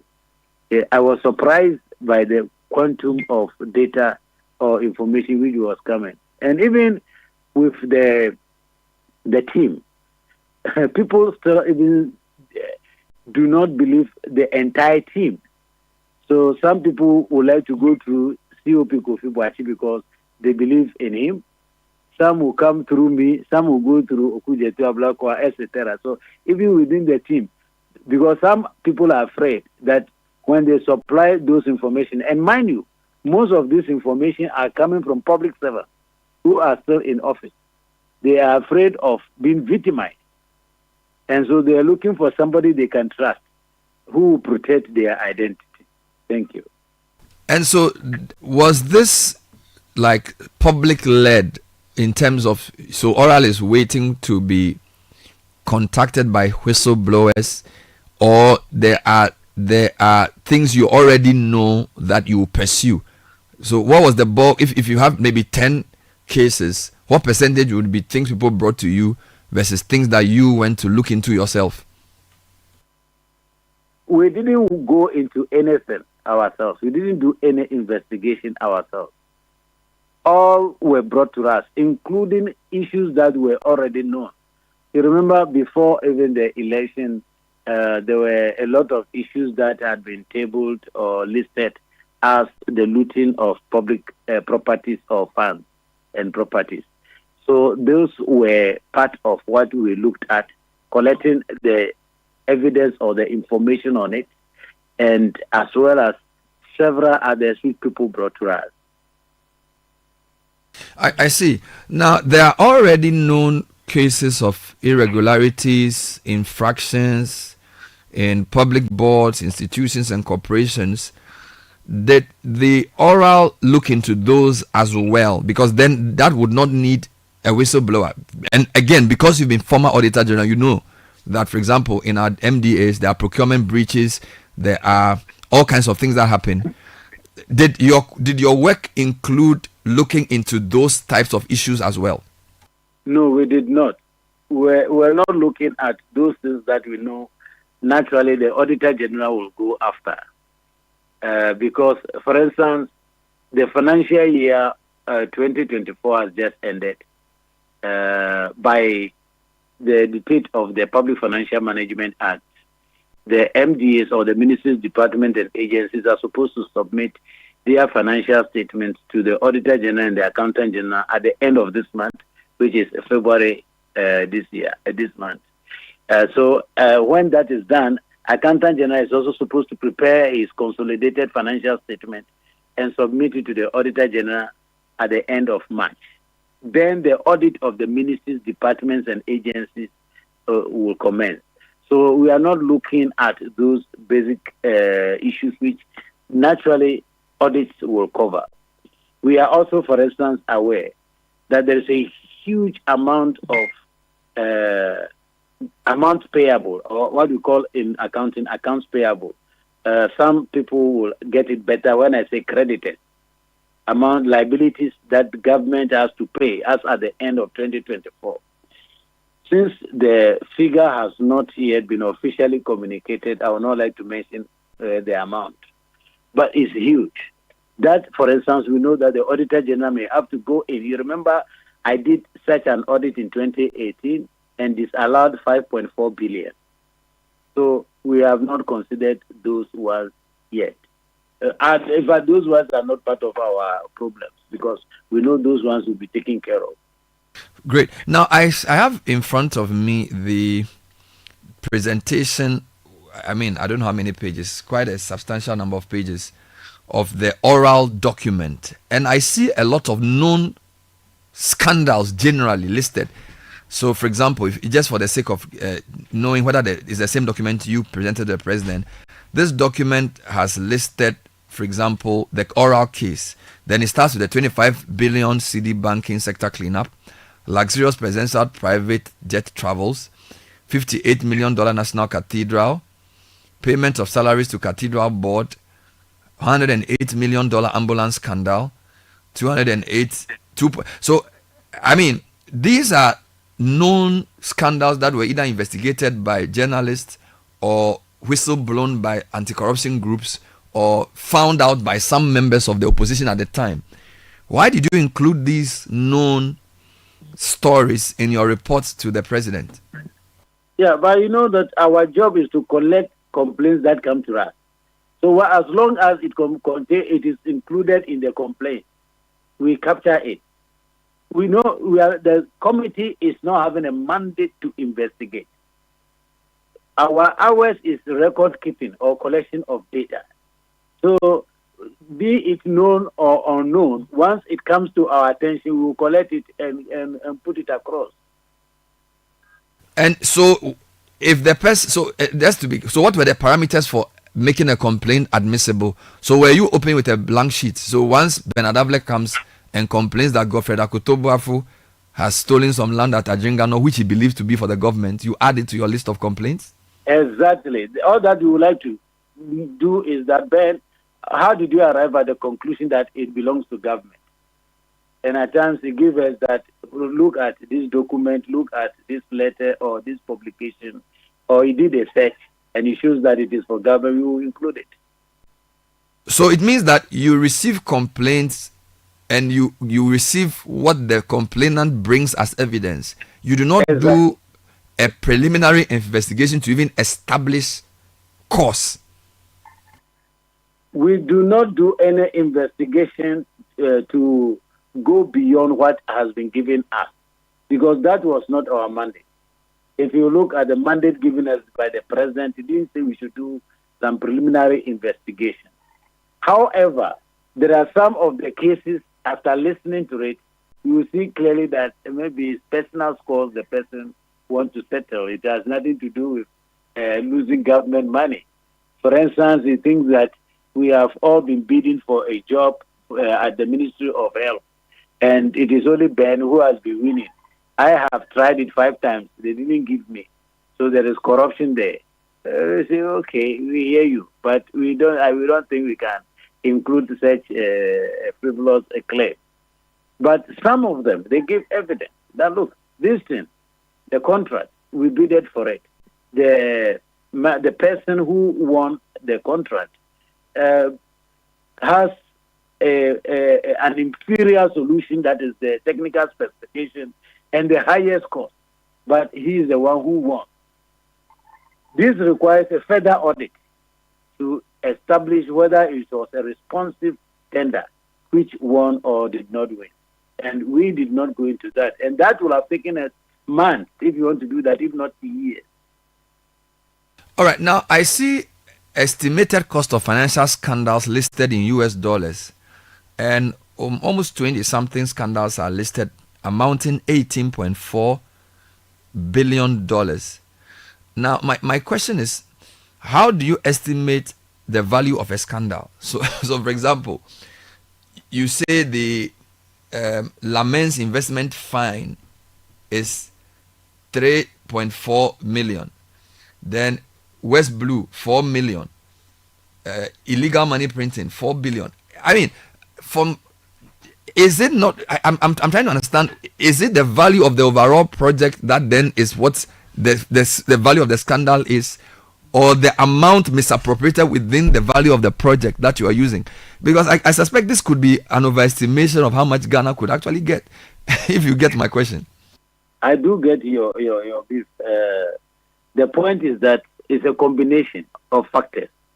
If you are mindful of Occupy Ghana versus Attorney General, the Supreme Court ruled on Article 1877, which is the disallowance and surcharges. And they made it very clear that once an expenditure is contrary to law, it must be disallowed and recovered. If you have a copy of the Occupy Ghana versus Attorney General, you will see the consequential orders issued by the Supreme Court.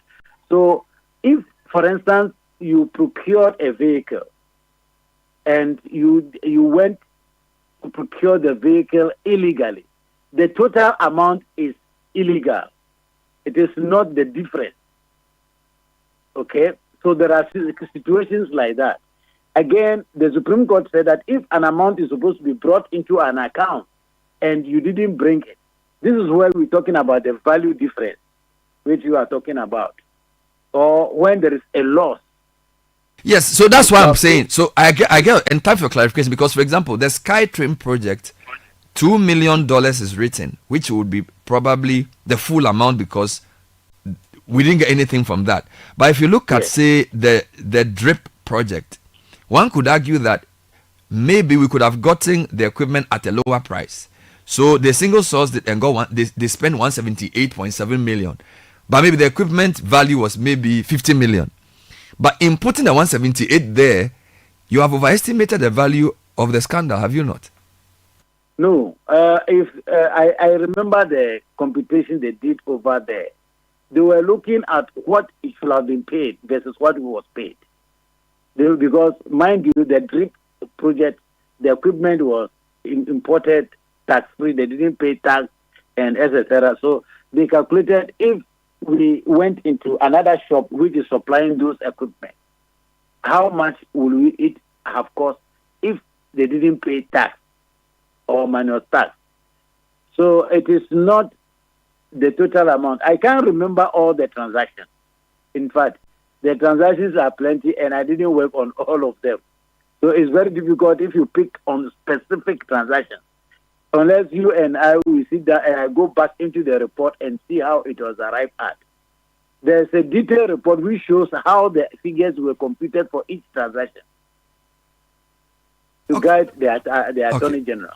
Now, for somebody who looks at our GDP, the total amount of money that the report presented to the president amounting to how much can potentially be recovered is about $20 billion. And Mr. Dualovo, Ghana's GDP is about 60-something billion dollars. So, I mean, a third of our GDP, that is unbelievable. So is it that this is just the overall value of general corruption? Yeah. Or because don't forget, you see, your name is Operation Recover or Loot. So you may be guilty of giving us false hope that there's some 20 billion somewhere we can retrieve. You are making a wrong comparison. You are looking about complaints spanning a period of time as against 1 year's GDP. So unless you put together the GDP of all those years and calculate, so you are making a very wrong calculation. I disagree. No, what I'm saying is that if you recover, what I'm saying is that if you are to recover 20 billion, assuming we said that is the amount per annum or per year, then you can compute it based upon the GDP of the country. No, I'm not looking at it. I'm not looking at it from the point of view. I understand your distinction. What I'm trying to say is that assuming we even recover half of the $20 billion, that would be 1/6 of a year's GDP. Okay. Which is unfathomable. Yeah.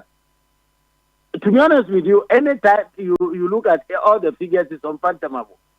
At times you look at the figures and it's mind-boggling how such quantum of money could be paid for no work done.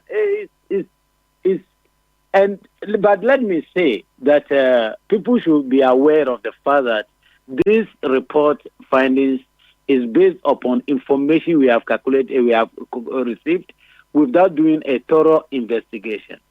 This figure can go up. It can multiply into 2 or 3 after investigation.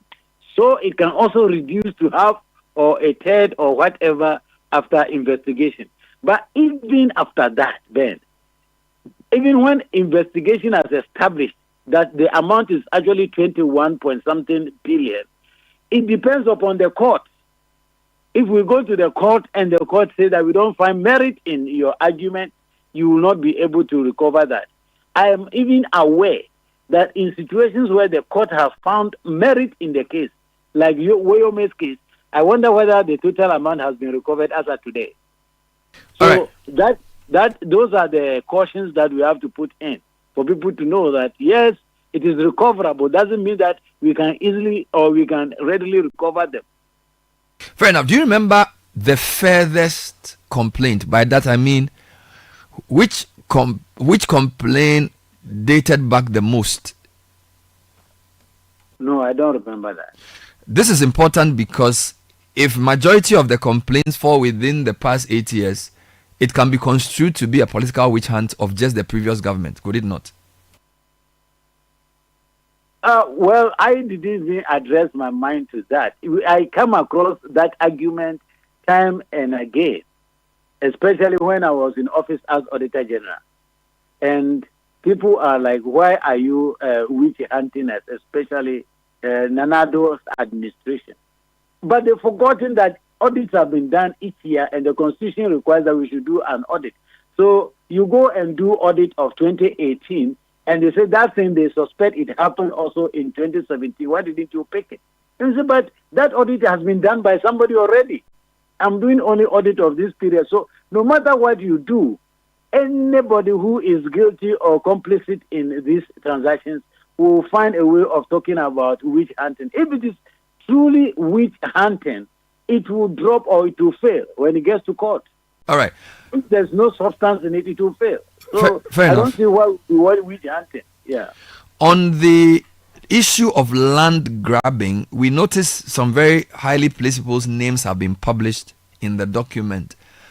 To the extent that a person is innocent until proven guilty, do you not think that the oral team may have damaged some people's reputations if the investigation by the Attorney General proves that the complaint was not true? Because I see some very serious names, including former justices of the Supreme Court, named as people who have benefited from looting of AU village lands. And in fact, the word looting is himself, if your work is preliminary and not investigative, why are you using the description looting? If you follow my logic. I do understand you very well. All the issues raised over there are not conclusive. It is suspected looting, not looting. But then we are trying to say that we received information to say that, Ben, you have taken Accra Sports Stadium and you say it is for you instead of it belonging to Ghana.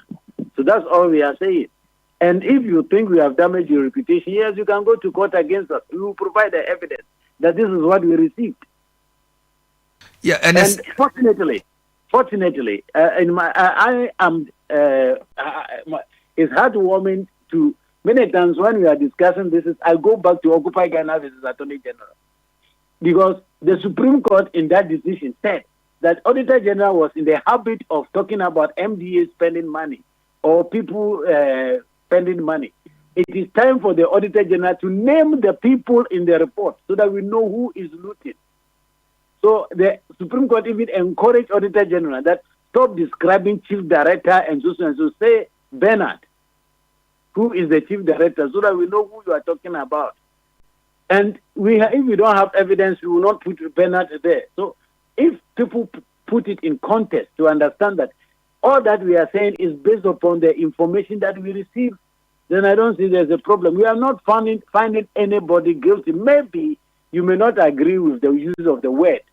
Of course, we all have our... Yeah, but if I say looting of AU village and I put Daniel the Alderman level benefited from purchase of land given to him by the president, I mean, and you've put this on social media and the whole world knows, with your hard-earned reputation as an auditor of international repute, and you say, well, go to court. That's not fair. I mean, we understand the need to recover money, but some of the descriptors used and some of the people whose names have been mentioned, I think that there is concern about the process's overall intention. You get my point? It seems... I do understand except that if somebody is reading the report without putting it in context, that this report is not a result of investigation or prosecution. This is a report based upon evidence received, and we have made that clear over and over again. So if you put it in that context, that what we are just saying is that people have complained about Daniel Domeneko, that you have taken estate property.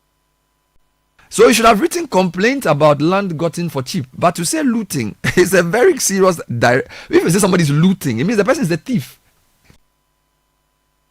Well, when I've said this again and I'll repeat it.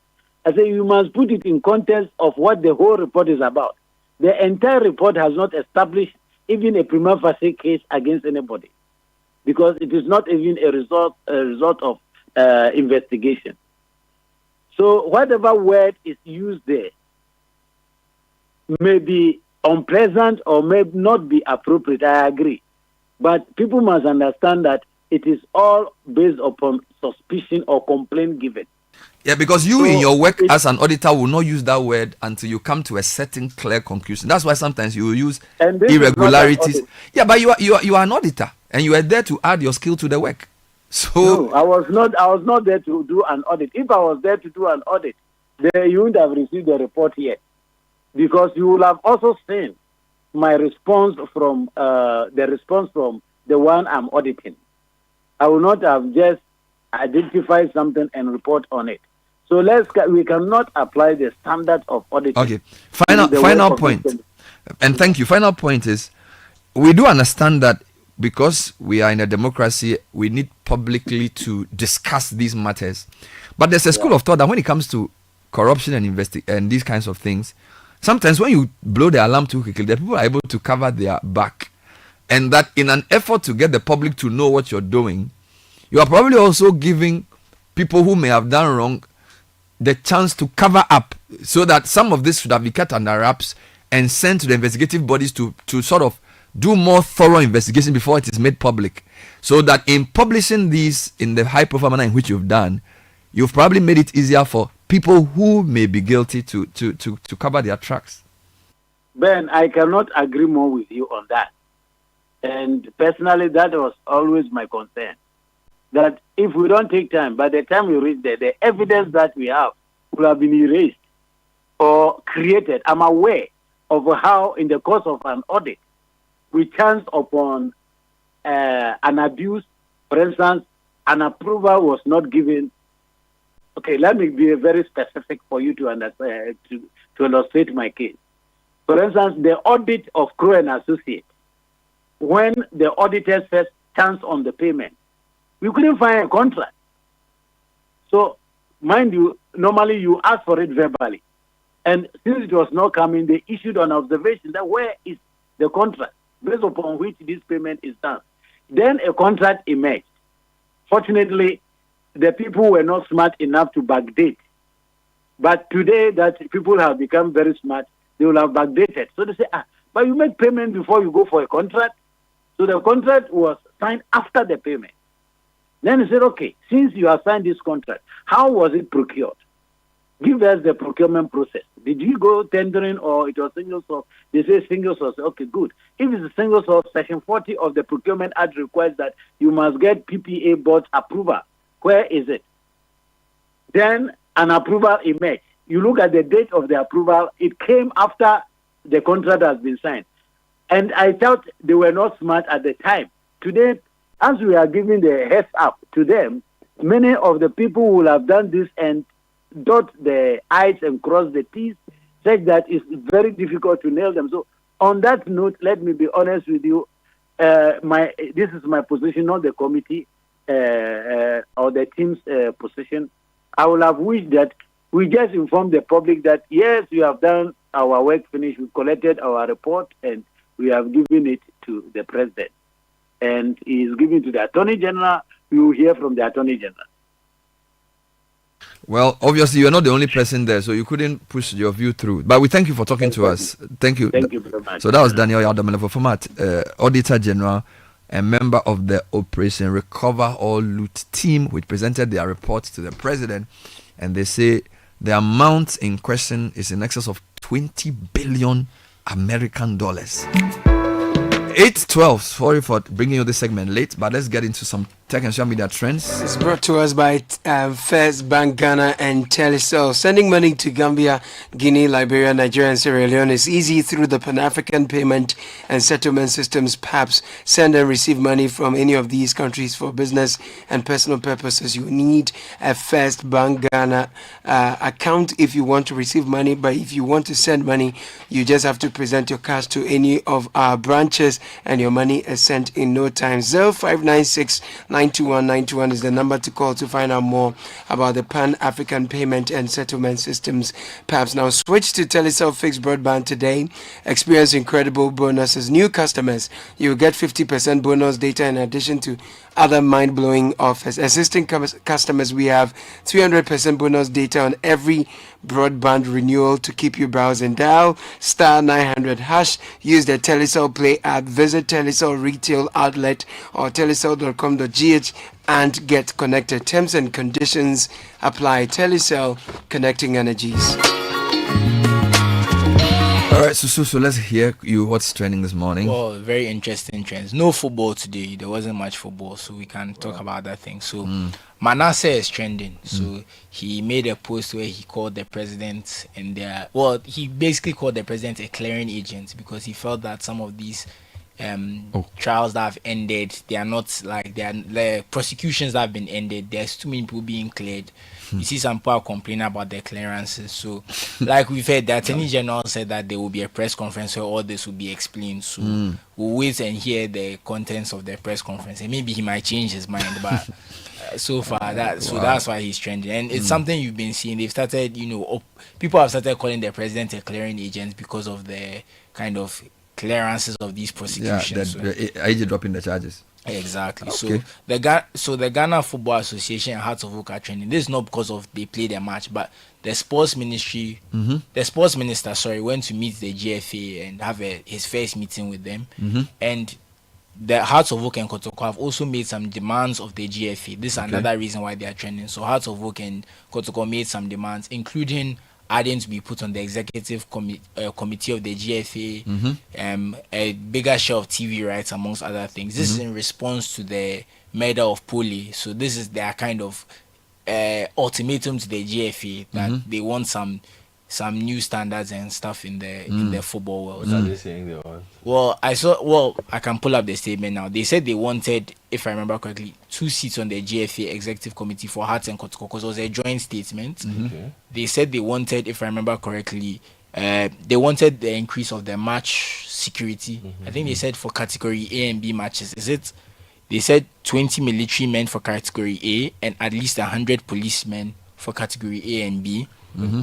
Yes, and let me read the security cameras at all league venues. Okay, cool. All right. A new risk assessment strategy, and then the club licensing regulation should be upheld, amongst other things. So, and an independent, and the league should be taken away from the GFA. Actually, I forgot to mention that this is a very important one that someone else should run the GFA. So, do people agree with Hearts of Oak on this? Some people. I mean, I would say I agree with 60 to 70% of the things they are saying. All right. So those are. But ironically, I said there was no real football trend. But turns out no. But you see, it's not, when I meant football, I meant they're playing. This is administrative. Right, usually we get a lot of a match has been played, something has happened. This one was not match related. So the last one is Julius Malema. He's trending because he had a mini spat with Elon Musk because Elon Musk asked for him to be arrested and declared an international criminal. And he responded in very strong terms. He used some language that is a bit rude towards Elon Musk.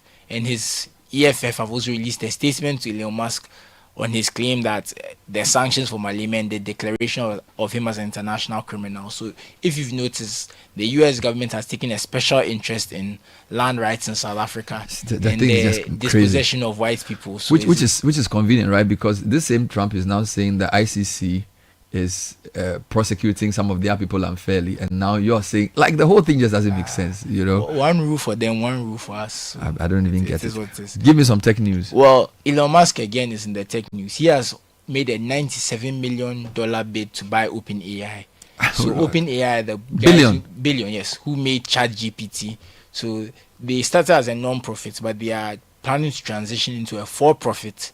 And Elon Musk actually was a co-founder, but he has some issues because he felt that it should have stayed a non-profit and he doesn't like the direction of the company. He wants to buy it.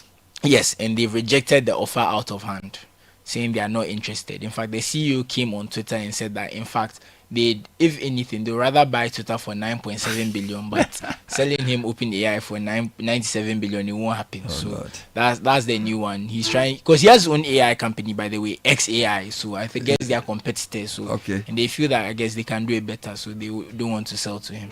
Thank you, Susu.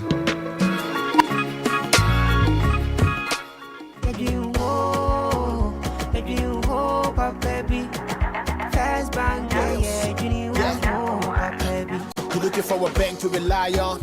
Let me give you a shoulder to lie on. Who do we seek out to bank it, baby? No lie. Only one place where I get my eye on. Make I introduce you all to First Bank, the best services in the world, first rank. Customer service, everything is well planned.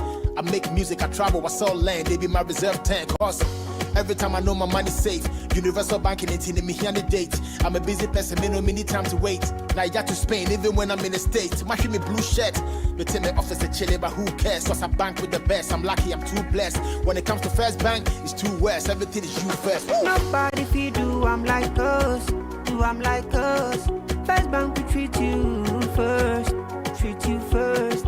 Somebody see think about you first. Think about you first. You first. First Bank. There are many reasons to connect, and it's all to put smiles on the faces of those you love. Daddy, thanks for the tea cash, okay? I love you. That's my daughter Angela. Caring for my parents, that's my duty. I also get to pay my utility bills easily with Telecel Cash. And to the suppliers at my shop, hello sir, Telecel Cash payment received right on time. Thank you. I get to make them smile because I can pay to my suppliers' merchant numbers, even on other networks directly, and send Telecel Cash for free to my dear ones. We keep the connection stronger when our family, friends, and business relations are happy. Make free Telecel Cash transactions every day, anytime, from your Telecel Cash wallet to your loved one's Telecel Cash wallet. Save on cash, enjoy convenience, and make those who matter smile when you send them money with Telecel Cash. Telecel, connecting energies. Join the conversation on the Citi Breakfast Show on Facebook at facebook.com/Citi97.3, Twitter at twitter.com/Citi973, and Instagram at instagram.com/Citi973 with the hashtag CitiCBS.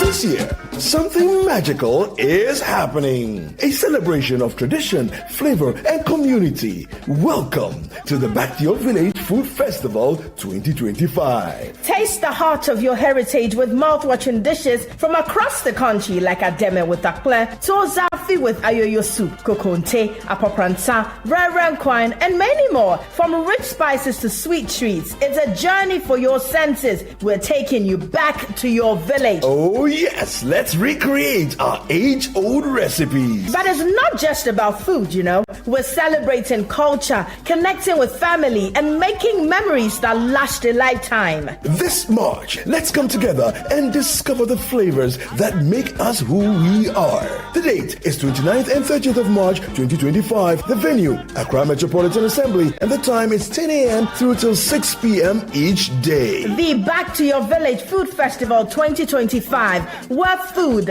fun, and tradition meet. See you there. Interested vendors should call 0558-973-973 or 0205-973-973 to register. The Back to Your Village Food Festival 2025 is powered by Channel 1 TV with support from 97.3 Citi FM.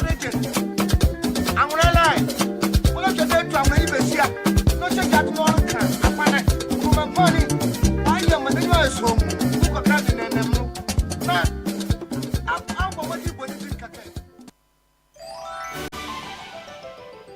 The festive season is here. You know what that means. Groceries, bills, and so many unplanned expenses. But don't panic. There's a cool new feature on Haptel you have to know about. It's called Pay Small Small.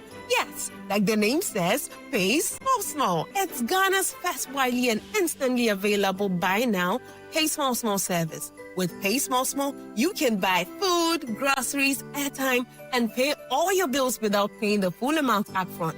So this festive season, you're sorted. Pay a small fraction of what you're buying now and spread the rest into 3 weekly payments. All you need is your Ghana card to activate it and you're set. It's the perfect solution to keep your pockets in check this festive season and beyond. So don't wait. Go to your Haptel app now and choose Pay Small Small as your payment option. Haptel is everything you. Did you know that worms take away nutrients from the food you eat? Just listen to them. Brothers, yesterday the food nice, huh? Oh yeah, the choba woman there, she did try wa. Charlie, something come on, eat food. It did taste like banana. Make a taste some. Make me try a taste, make a taste. Hey, Something is doing me. Something is doing me too. Oh, it be Vermox. Vermox banana flavored dewormer is available in both suspension and tablet and is suitable for children and adults. It's good for you, bad for worms. Not recommended for children under 2 years and pregnant women. This advert is FDA approved. He's here, uncle. Oi, you man, look at you, all grown up, innit? So good to see you, fam. I miss you so much. So good to be back home, bruv, innit? I can see a lot has changed, mate. Home sweet home, innit? Sit down and let me serve you something delicious. The food is looking good, fam. Of course, some things never change. Just like how Gino tomato mix still gives my food that rich color and unique natural taste every time. Hey, sister, Papupun Sanwan Kasa. Just like I remember. Inquire, Jollof Nidia, Jaika, a yet danka sankasa. Hey, and Tedriana Nama Ukasana Sisa Sisi. Say Gino dear, if fee. This advert is FDA approved. This is the Citi Breakfast Show, the city's biggest conversation.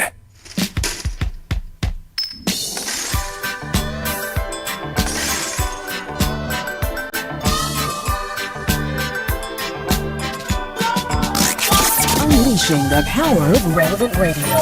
This is Citi 97.3.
Oh yes, Peter McIntosh, and this is coming into Madam Efia Echa Kandapa. Thank you, Ma'am, for all you have done and continue to do for me. Coming in from Honorable Collins Adomako Mensa, MP for Efija Kwabre North. Baby Rasta. He's in Jamaica doing something. He's wishing his mom, Madam Efia Echa Kandapa, a happy birthday today. He's in Jamaica. And now that's why I'm playing Peter Tosh. Now, the other issue that has crossed my mind is the minister. So this is it. Almost all the ministers have had a week or two to work. So everybody is setting the tone for what they're going to do. Energy minister has been meeting his 7-member committee. He has a lot on his plate. Finance minister is overworking with all the IMF things. Okay, AG too overworking. They've packed all these documents for him. So finance, energy, and AG, they got the job first. They have not been sleeping. But the second batch, so land minister has started engaging on Galamsey. There was a meeting between him, environment minister, and some ministers on the Galamsey issue. Transport minister has started talking about legalizing Okada. He's negotiating with transport unions on on new transport fares. Roads minister has also hit the ground running. Lots of things happening in the tolling space. So I wanted to pick on one or two ministries where we feel we need to get some answers. And today for me, I think the light should shine on transport because, yesterday my interview with David Ofosu-Dote, we said a lot about, he said there was even a whole, Accra. So I actually went for the document. Addressing urban mobility challenges in Ghanaian cities. Yeah, I got that too. When Governor, when you read certain reports and you see the state of things, you ask yourself, so Ghana, why? Dabeng. Like every problem has been thought through and written about, yet somehow the solution is not there. And I don't, I'll let you go through highlights of that. Very, very well written. So I just did a search Mobility needs of the urban poor in Ghana, a study by the World Bank Ghana. And I got a very good document, which is very recent. A very recent document, okay? And it's like 17 pages. Everything, it's like everything we've been discussing, they've said it already. Somebody has thought about it. Yet, mobility in Accra is still very serious. So, if I get the transport minister, I'll ask him what his plans are for mobility. And I think the urban issue is critical because mobility is a different problem in the rural areas where there's no access to maybe the vehicles for mobility. But in urban areas, there's too many vehicles and there isn't enough space. So it's like two troubles, one God. So I'm going to deal with that shortly. But Volkswagen wants to be part of every moment in life of every great man or woman. Now, when you start your new family, when you arrive on time for important social meetings, when hasting to resolve an emergency at home or at work, when you receive that big idea during rush hours in the city, we will carry you there for those special moments. Now, we have a new spacious 7-seater called the new Terramont. It will carry all your special moments in its vast space with 3.6 liters, a V6 petrol engine, producing maximum power of 280 horsepower. But it's selling at a cool 712,000 cedis. So call or WhatsApp 025-795-6688. And I'll Becca. 025-795-6688. You talk to them. They have other models. They have the Virtus, the T-Cross, the T1, the Allspace, the Terramont, and the Amarok. They are nice cars. Hurry while stocks last. Volkswagen, rise and thrive. Bernard, if you're looking for litigation-free land, contact Royal Kingdom Estate. We specialize in land acquisition, construction, design, property management, and more. We have properties in prime areas like Ebri and Accra. Our land starts at 90,000 Ghana cedis. We offer flexible payment plans. We have affordable homes. They range from 2 bedrooms and premium furnished apartments. These are for short rentals and they are in East Airport. Visit us at Cantonments opposite Soul Clinic International School. 055-755-909 is the number to call, or 0272778880. Send us an email, info@Royal Kingdom Estate. Royal Kingdom Estate, building communities, nurturing dreams. Now, are you ready to drive innovation and take the next step in your career? Apply for Ashesi University's master's programs, which combine world-class education with African relevance. Regardless of your career aspirations, an Ashesi master's program equips you with the skills, ethics, and network to lead boldly. Applications are open for 2025 cohorts. Learn more at ashesi.edu.gh. Well, yesterday I was telling you about my drive to Ashesi the other time. It was a serious issue. Let me read something. Let me read something to say to us. So this is, I have two minds on this. On one hand, people know the problem and they understand it because I don't even need to go to a library. I just Googled this and it came out in a very recent article. I don't know what date it was written, but I think it's probably beyond 2020. So it talks about the addressing urban mobility challenges in Ghanaian cities. All right. So they now discuss what they call access to jobs and social services in Ghanaian cities. So they looked at Accra, Kumasi, and Tamale. Now they say walking is the main mode of access to jobs, market, and schools across all three cities. I thought that was interesting. So walking is the main mode of transport. In Accra and Kumasi, the use of trotros is very common, while in Tamale, where trotros are rare, bicycle and motorcycles are noticeably more common. So there's no trotros in Tamale. School buses are sometimes used for school transport in Kumasi, but are rare in Accra and non-existent in Tamale, which is another interesting thing. So school buses are more common in Kumasi than in Accra and Tamale. In fact, we are told school buses are non-existent in Tamale. Quite interesting.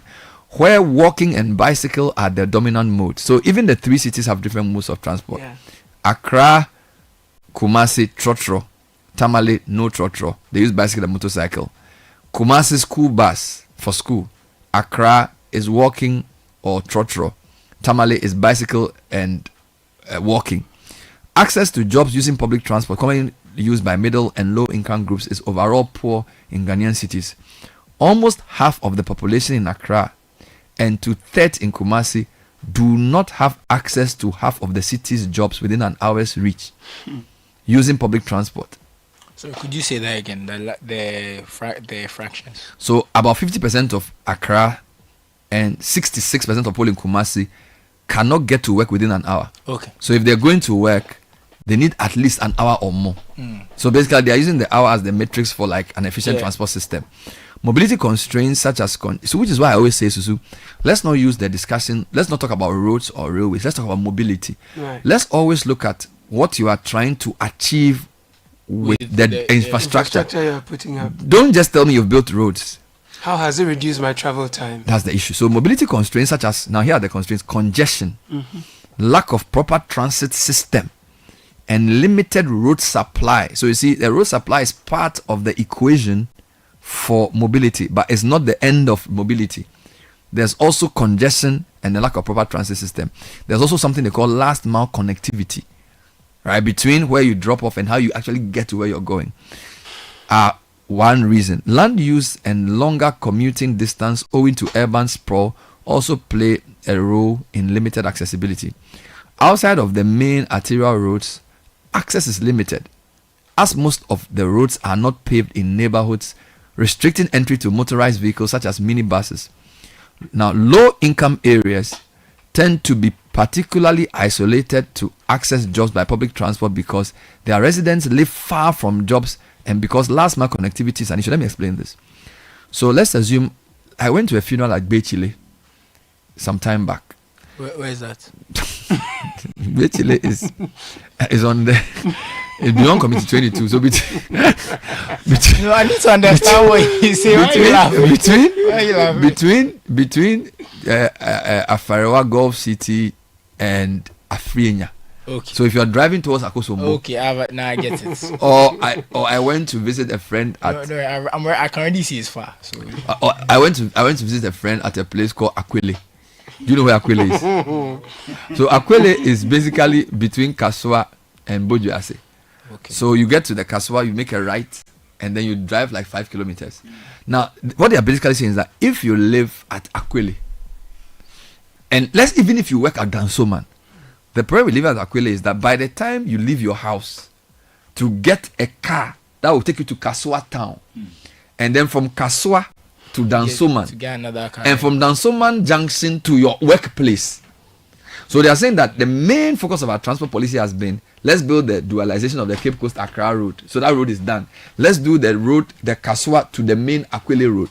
But by the time you leave your house and walk, or someday I went to New Botiano for a program.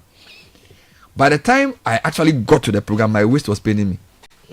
Okay, so I'm trying to translate this to say, the public discourse has been largely on the big ticket items. So when I call Amin Nasser, he'll say, "Oh, we are dualizing the Accra Cape Coast Road, Accra to motorway." But the main problem is that if somebody lives at Akwele or New Botiano or Bechile, and they even work in Tema, between their home and the bus stop, and then from the bus station to the main town to get a car, and then down the traffic on the main town, and then they get down and then they walk. So it's a lot of things. So what they're saying is that we have not developed the various components of the transportation system.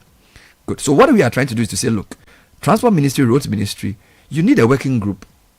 You see, we shouldn't design, if you don't want government to work in silos, I don't see. So yesterday, this week, Transport Minister is working. He's talking to transport owners. He's dealing with Okada staff. Road Minister too is working. He's calling for bids for what do you call it? Tolls. There should be a mobility working group. Why? Because the mobility includes congestion, availability of roads. Do you understand? And then, what was the third one? I forget. I mentioned it. And those go to various components. Supply.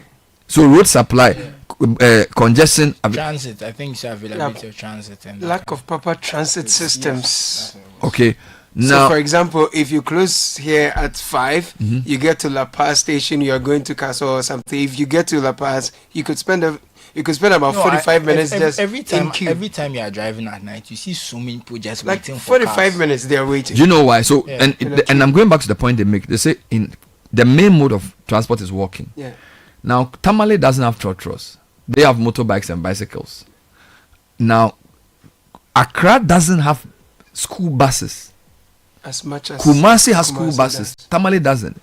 Yes, according to this report. So the question is, what is it that the schools are located too far? Like, why do Kumasi people prefer school buses and Accra don't? And Accra they take trotro. Is it that the schools in Accra don't have the money to buy school buses, or is it that the congestion in Accra does not make it amenable to school buses? We need to think through these things. Let me continue the reading. So, large proportions of urban population in Ghana live in poverty. The affordability of transport is paramount to the mobility of the urban population. Public transport is not affordable for large portions of the population. For the bottom 20%, 2 daily trips represent 60% of daily household income. Listen, for the bottom 20%, 2 daily trips, which means going and coming, is 60% of your household income. So more than even food. AB. So let's assume you have 10 cedis. You are using 6 cedis for transport. You have 4 cedis just to eat. That is not right. Because if you look at the breakdown, transport should not take more than 50% of your daily expense. Now in Kumasi, it's even worse. So in Accra, it is 60%. In Kumasi, it is 111%. AB. So Kumasi, transportation is too expensive. Women experience specific constraints to reach jobs as they tend to travel more during off-peak hours than men. When services are less frequent, they tend to pay more for travel as they often pay extra to travel and suffer more from fear-based barriers. People with disabilities face critical barriers to physically access transport vehicles, especially trotros, or to navigate the existing sidewalks that impose additional charges for the demographics to access jobs. All right. And then now it talks about the several institutions involved: Ministry of Transport, Ministry of Roads and Highway, Ministry of Local Government, Rural Development are part of the government institution. Then there's Road Safety Authority, police, and then the regional coordinating councils, all within this transportation system. Okay. Now, Caleb, reading this article, the challenges are very easy. Low access to jobs and services in Ghanaian cities, making people have to travel long distances to get to work, is one of the main issues there. Okay. And then poor road infrastructure, and then lack of a coordinated transport system. My question is, with all these things being so known, how do you think the road minister or the transport minister should do? What are your piece of advice to him? Yesterday, I made GP out to you. He says he wants to help them to discuss the issue of road charges. He says he wants to regularize Okada. Are those priorities? Do you think you should do anything else based on what you've read in the document? So you need to have the Ministry of Local Government in this working group as well. Okay. So you have Ministry of Transport, you have local government, and then you have roads and highways. Because obviously from the figures and data we are seeing, it's obvious that the road infrastructure is not enough to help ease the constraints that people find in moving from one place to another. And it's true, if I make income and 60% of that is just to move from one point to another, that's too much. So the real concern for ministers should be, how do we reduce the cost implications and then the constraints for Ghanaians who are trying to move about in order to make ends meet and then pay taxes. So they need to be thinking through those things. Now, I've noticed also that a lot of the arterial roads we have are very, very poor. So you can get to a point. Okay, so the main road is fine, but moving from where you are to your house after some time, even the Ubers and taxis will not go there. So we need to think more holistically about how we can make the transport system more convenient for people. So you're thinking, one, about cost.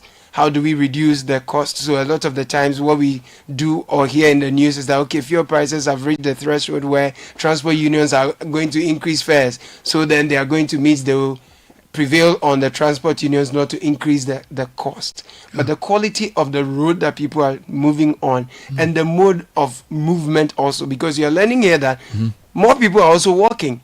But if you think through the road infrastructure we have, pedestrian walkways, pavements are almost non-existent. Let me ask you a question. If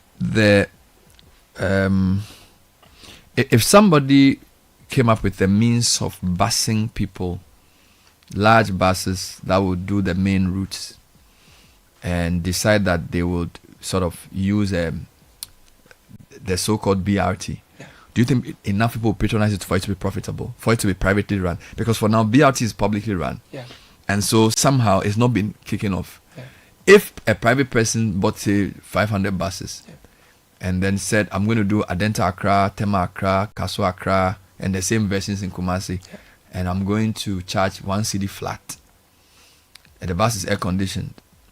But even if the person is charging more than the average trotro, people patronize it. Sure. I'm telling you, because then the risks of being on trotro far outweighs how much they are going to pay.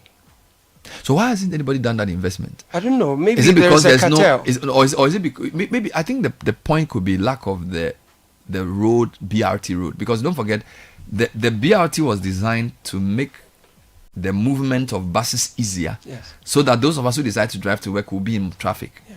We've discussed reverse traffic flow, where we said in the mornings, if you're coming from Adenta, there aren't a lot of people going towards Adenta, so there should be a means in which one lane can be borrowed, added to those that are coming this way. So if, for example, you take Adenta to Accra, you can say the bus should drive on the Legon, as in on the Legon facing side, whilst everybody else goes on the main road, so that those who don't want to drive their cars can have an easier flow. I'm not sure why it's not been tried or it's not been done. There are lots of documents and a lot of projects that are being funded to research into our transport and all of that. And there are too many solutions on shelves that we can't even have enough time to discuss. So it's really about who would lead the charge and coordinate these things. Don't forget that we've fragmentalized, or as Godfrey would say, pizzarized our system. So then if you needed coordination and enforcement also. But there's hope here. Yesterday David said the BRT system, in his view, suffered in the past 8 years because possibly because it was started by the previous government. Put at change of power. So from 2017, so now that you have a minister from the same, I won't call it government, piloted it sort of. So maybe he has a unique opportunity to revamp the BRT, and I think that he can do it what they call the reverse or contra flow, where you can use one lane, because even on your road from Sakaman Junction towards Kanishi, in the morning the traffic is towards Kanishi. It's very bad. Few people are coming towards Kasua, so you could say that if you have a bus, let's put you on the lane, opposite side, and then only you will use that lane. Maybe one bus every 10 minutes. It will decongest the city. I think we need both solutions, and I hope the new Minister of Transport is open to that, because for me, just negotiating with GPRTU will not solve the problem. Now let's talk about legalizing Okada. The story is on page 13. I want you to read highlights for it, and then we'll discuss it. So Timothy Nyangma is writing that the Minister of Transport, Joseph Bukari Nikbe, has directed the Driver and Vehicle Licensing Authority, DVLA, to commence the process for the registration and licensing of motorbikes for commercial use in the country with immediate effect. He said the legalization of motorbikes for commercial use would ensure that motorbike riders strictly adhered to road safety regulations to help reduce motorbike-related crashes and deaths. Mr. Nikbe, who is also MP for Saboba, set legislation legalizing the use of motorbikes for commercial purposes, known locally as Okada, would help to reduce indiscipline on the roads. He gave the directives on his first day at work, which saw him pay a working visit to DVLA and other agencies under the Transport Ministry. So they give you the context where 2012 Parliament passed the road traffic regulations to sanitize the road transport in the country. Specifically, Regulation 1281 of LI 2180 states that licensing authorities shall not register a motorcycle to carry a fare-paying passenger. Now, Section 1282 says that a person shall not permit a motorcycle or tricycle which that person exercises control to be used for commercial purpose except for courier and delivery services. Now, such a move, so it goes on to say, although this law exists, it has not been strictly enforced. A development that gave a field day for unregulated commercial use of motorbikes, popularly called Okada.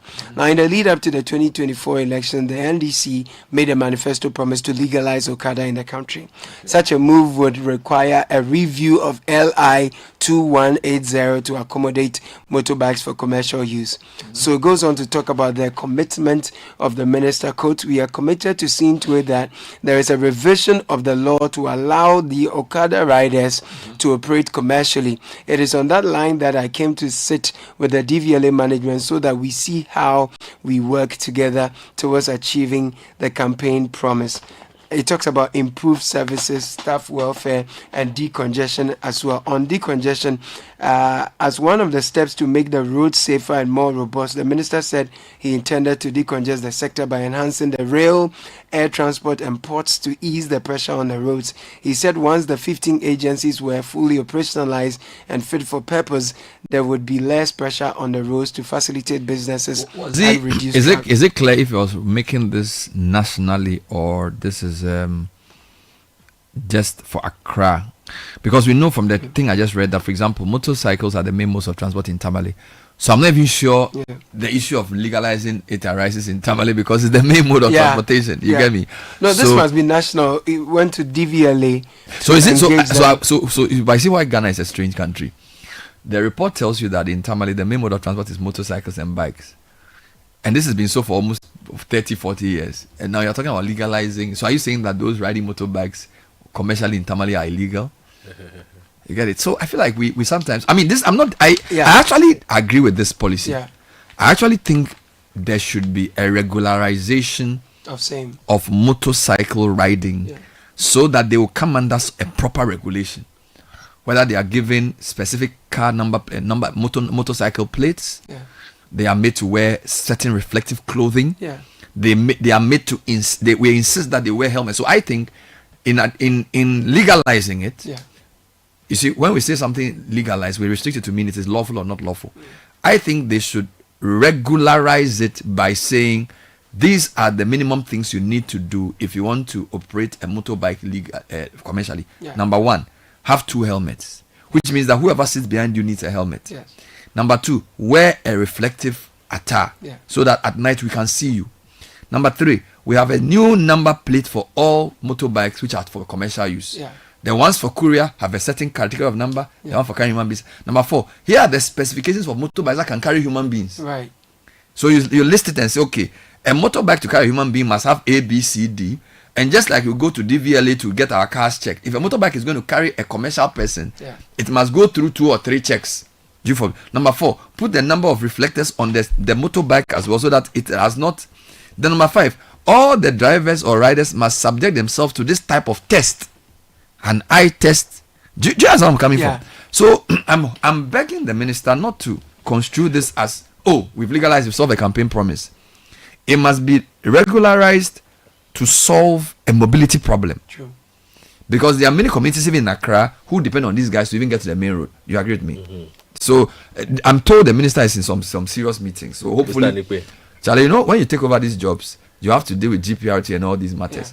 But I think that it's good to solve these problems, but there are more intractable issues which are strategic in nature that also require his attention. So, for example, in terms of legalizing this, I'm interested in knowing whether or not there'll be specific routes. There are some cities that predominantly use the motorbike, so that's okay. But if you come to Accra and you're dealing with our CBD, for example, are you going to say that from this point to that point, we are not expecting motorbikes to be used in this area, so that we know that we are not expecting motorbikes in this area? Of course, there must be codes of conduct where this jumping of red light thing is dealt with, and people can lose their licenses for engaging in such things, and make the union leaders accountable.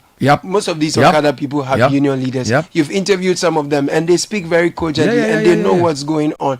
So because of their collective interest, they will make sure that if any of their members engage in any wrongful dealing, they can be found out and dealt with. Just as you have with the Ubers and all. If you leave your phone in an Uber, you can call and get it back, right? So if these riders are unionized, they are properly organized, and all of that. Yeah. For safety needs, you can deal with so that. that if, for example, you arrest a person on a motorbike, if the person is a commercial motor rider, he obviously belongs to some union, or he has some document to show that this is the owner of the bike, as against the miscreant who is using a motorbike to commit a crime. Precisely. So I even think the regularization can help reduce crime. Now, I have another idea before I take comments. I also think that a radical way of solving the trotro problem, because you see, to bring in new buses is expensive because of the duty. When was the last time you tried to import a car? Look, some of the car duties can buy you a new car. So you just don't. So I think that the government humbly, for a window of maybe 6 months, reduce or remove duties on specific kinds of buses to allow private people to bring them in to replace the trotros. Okay, so government say, look, there's no way I'm going to change my trotro. What's the name of the one that usually gets the accidents? These days, all the trotros get. No, there was one particular one that for a long time was notorious. Yeah, but I think that is the 207. Oh, okay. Oh, right. So you can say, by policy, we want more comfortable buses where people can wear seat belts. Have you noticed that when you drive around that motorway, there are some buses they park there? So you can say the government wants to have larger buses that convey more people, which have seat belts working, which are safer. So people have invested in trotros which are very old. So for a window, remove the duties from these buses and encourage trotro owners to go and buy them. And for that 6-month period, and you can even say, if you can bring an old trotro that you want to dispose of, we'll give you a duty-free new bus to buy for a specific window. Yeah. So they call it a trotro replacement program. There's a way to qualify for it. Yeah.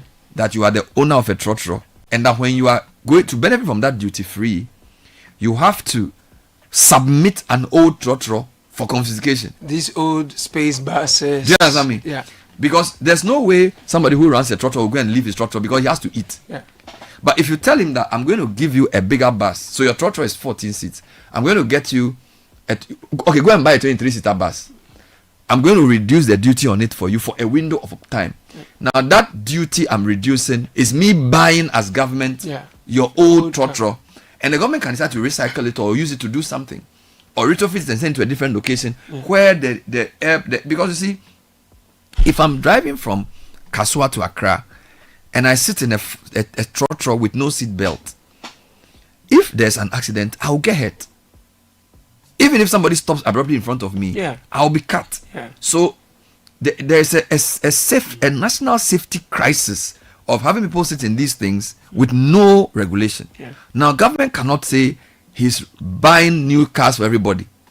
So I am suggesting to the minister that, look, discuss with the finance minister that for a limited period, you are going to reduce the duties on the kind of buses you want by research that we use. Yeah. High occupancy bus. Let people form cooperatives, right? VIP is a cooperative. So if you are 3 trotro owners, you can come together and contribute money and buy a bigger bus. Yeah. So maybe your trotro has 16 seats. Buy a 32-seater. Yeah. And let's replace these outmoded trotros from our roads. In addition, because you see, in Ghana, because Okada people vote, it's easy to promise them legalization because of votes. But you don't develop a nation by just doing what people want for votes. You do what is necessary for the city to work better. Do you understand? Yeah. And it requires deep thinking, collaborative thinking, and engagement. And I'm saying that this trotros replacement program should be something this minister should champion. Bring an old trotro. Look, how much duty? Look, most people will not import buses because the duty is too high. I mean, it doesn't make sense. We shouldn't look at everything from point of view of revenue, that we are going to lose revenue, we need money.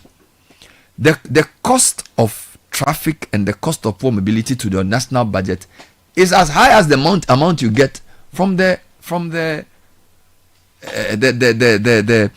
what do you call it? From the duty you get. So I really hope this minister is thinking outside the box, because we cannot, if you say you are resetting, you cannot come and continue the same thing your predecessor was doing and say you are resetting the government.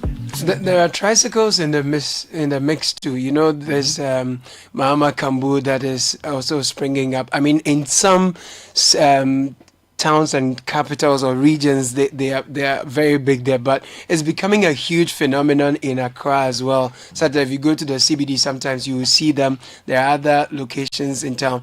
What is the plan moving forward? Because we need to know whether this legalization of Okada includes the three-wheelers, and then for the Okadas to within the CBD, are you going to provide electric bicycles, for example, or chargeable ones, so that we reduce the emissions that are in that part of town? Because there's a huge concentration of the fumes from that end, and it's quite a worry when you're looking at the air quality and all. But a number of messages have come through that we are happy to share with our listeners. So the WhatsApp number is 054-998-6996. We're discussing the Minister of Transport's first week at work. He wants to legalize Okada. Do you agree with him? He promised it in the campaign, and he says he's going to do it. We're also proposing a trotro replacement program.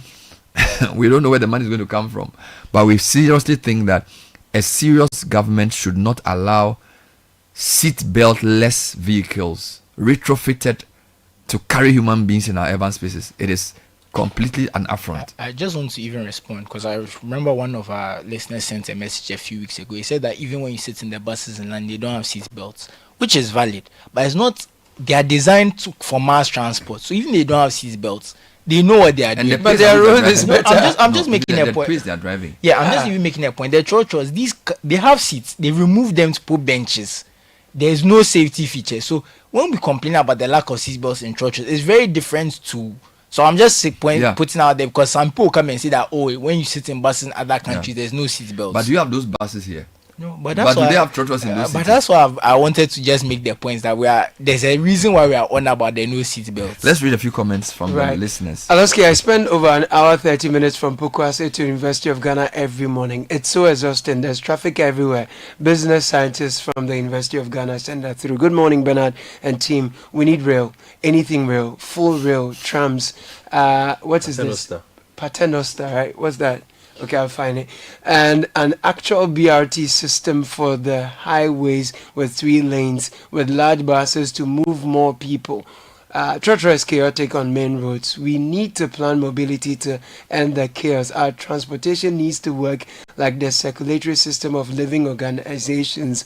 And can we factor in a way to stagger work schedules? 8 a.m. to 5 p.m., 9 a.m. to 6 p.m., 10 a.m. to 7 p.m. Almost everyone is going to work and leaving at the same time.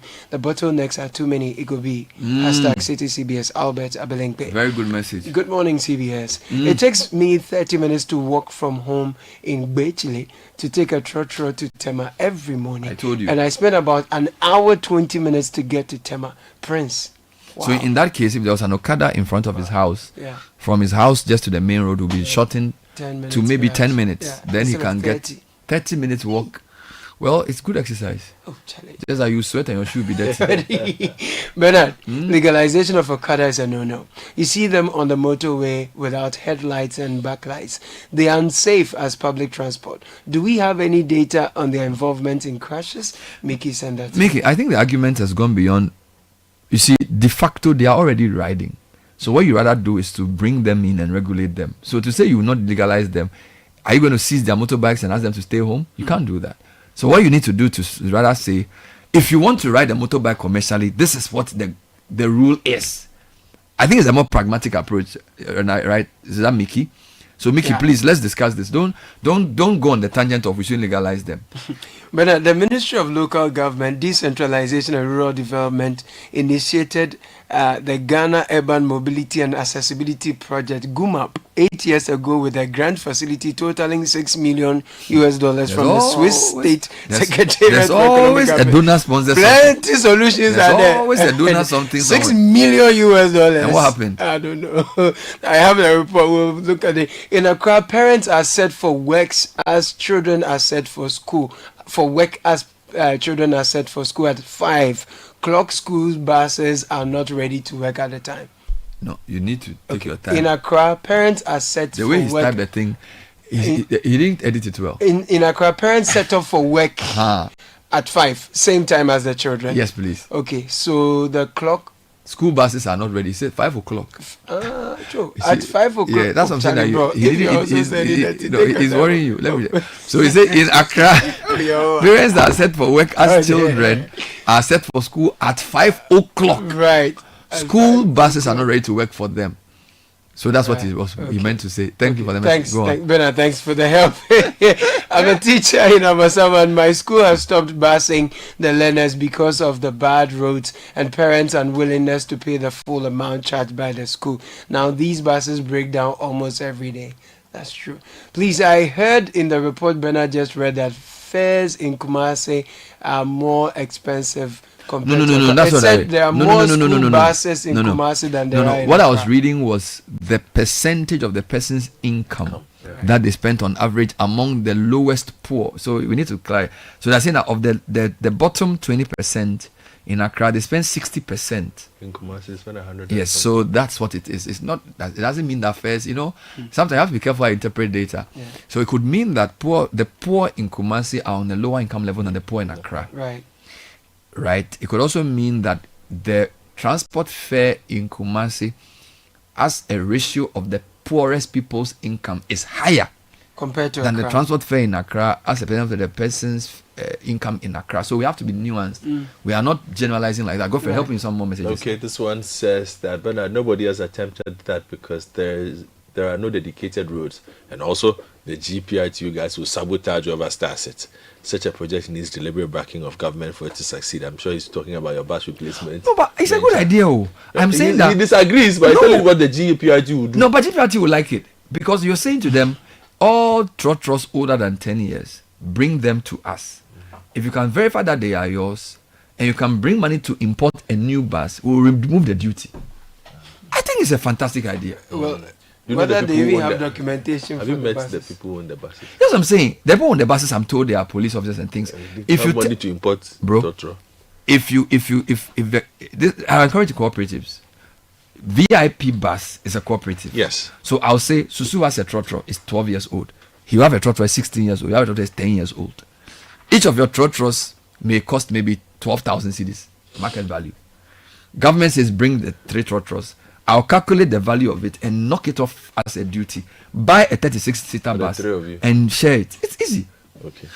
I think we just need some innovative solutions. Honestly, we just need to think through it differently. Ben, the Trotsky replacement program, TRP, buses operate in the... It says, hello, Ben, will the Trotsky replacement program, TRP buses, operate in the same trotro mode in the dirty stations? Yes, I can answer that question. Or to come with proper bus terminals? I can answer that question. Initially, because we are replacing them, there will be fewer trotros but bigger buses. So my aim is to say 16-seater must go to 32-seater. That's my first aim. Now, so I'm forcing people to work together. But number 2, the more buses I get, if I get enough buses on a route, then I can then say, let's try reverse flow as a pilot. Do you understand me? So I'll do reverse flow from Kasua to Accra in the mornings and from Accra to Kasua in the evenings. I'll do reverse flow from Accra to Adenta. So Adenta to Accra in the morning. Do you understand? And that reverse flow, I also do it for Tema as a pilot. But I'll use it for so I'm encouraging them to buy the new bus to do the reverse flow initially. If it works, then we expand it. It will work, my brother. Trotsky replacement program. It's even called TRP. Trotsky to replace the BRT or to complement TRP and BRT. Bone shakers of old were banned and removed from conveying human beings. We can ban the 207s and space cars. This is Togbi Kachenakpo. Because the politicians are not in a hurry to ban for fear of retribution, using the replacement program is an easier landing for them. No politician wants to just get up and say I've banned something because they will blame him for an election loss. You heard Ofusu Dotto say that election year you're prosecuting Nipa. So you can't. So I don't think banning. Let the people bring it and replace it, and then also get a company to do recycling. It just requires thinking. But regularization of Okada should not be a problem for our leaders. Our friends in Togo are doing same. It will be difficult for you to ride in Togo without a helmet. 10 out of 10 riders are always properly dressed. They even have an Uber version of Okada. it's doable. Thank you, my brother. Legalization will be a mistake. It will increase crime, recklessness on the roads. Okada is operating fine, though not legal. It should be left like that. But Engineer Abdullah Muhammad sent a message. He says 3 or 4 Ghanaians won't do partnership in paying trotro because of trust issues. Now, another challenge is that the Okada guys in my area, like in Sawam, fancifully do business at all T junctions, which inconveniences drivers when they get to those junctions to maneuver or initiate a turn. The most dangerous junctions are when a truck is approaching a hilly junction and trying to turn with these Okada bikes at those junctions. So he's planning to meet them. Let me today I'm answering questions. Let me address this. You see, Singapore did something very interesting, and sometimes you have to just learn. So this was basically Lee Kuan Yew explaining how he got rid of sort of low income housing to people living in built up areas. So his point was that they didn't want to, and it's a very controversial point, right? Oh, yeah.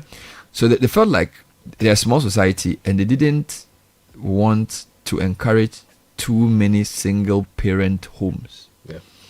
So what they did was that they gave a property incentive for marriage or cohabiting. Yeah. So what they said was that, okay, here is a flat, it's going for $10,000. If you rent it alone as Susu Graham, you pay $10,000. But if Susu comes with a partner in a family situation, it's $5,000. So that's a policy that shapes behavior. Yeah. So Susu's parents say, why you cry off age? You are living this, you're wearing that. That sister you're working, why won't you marry her?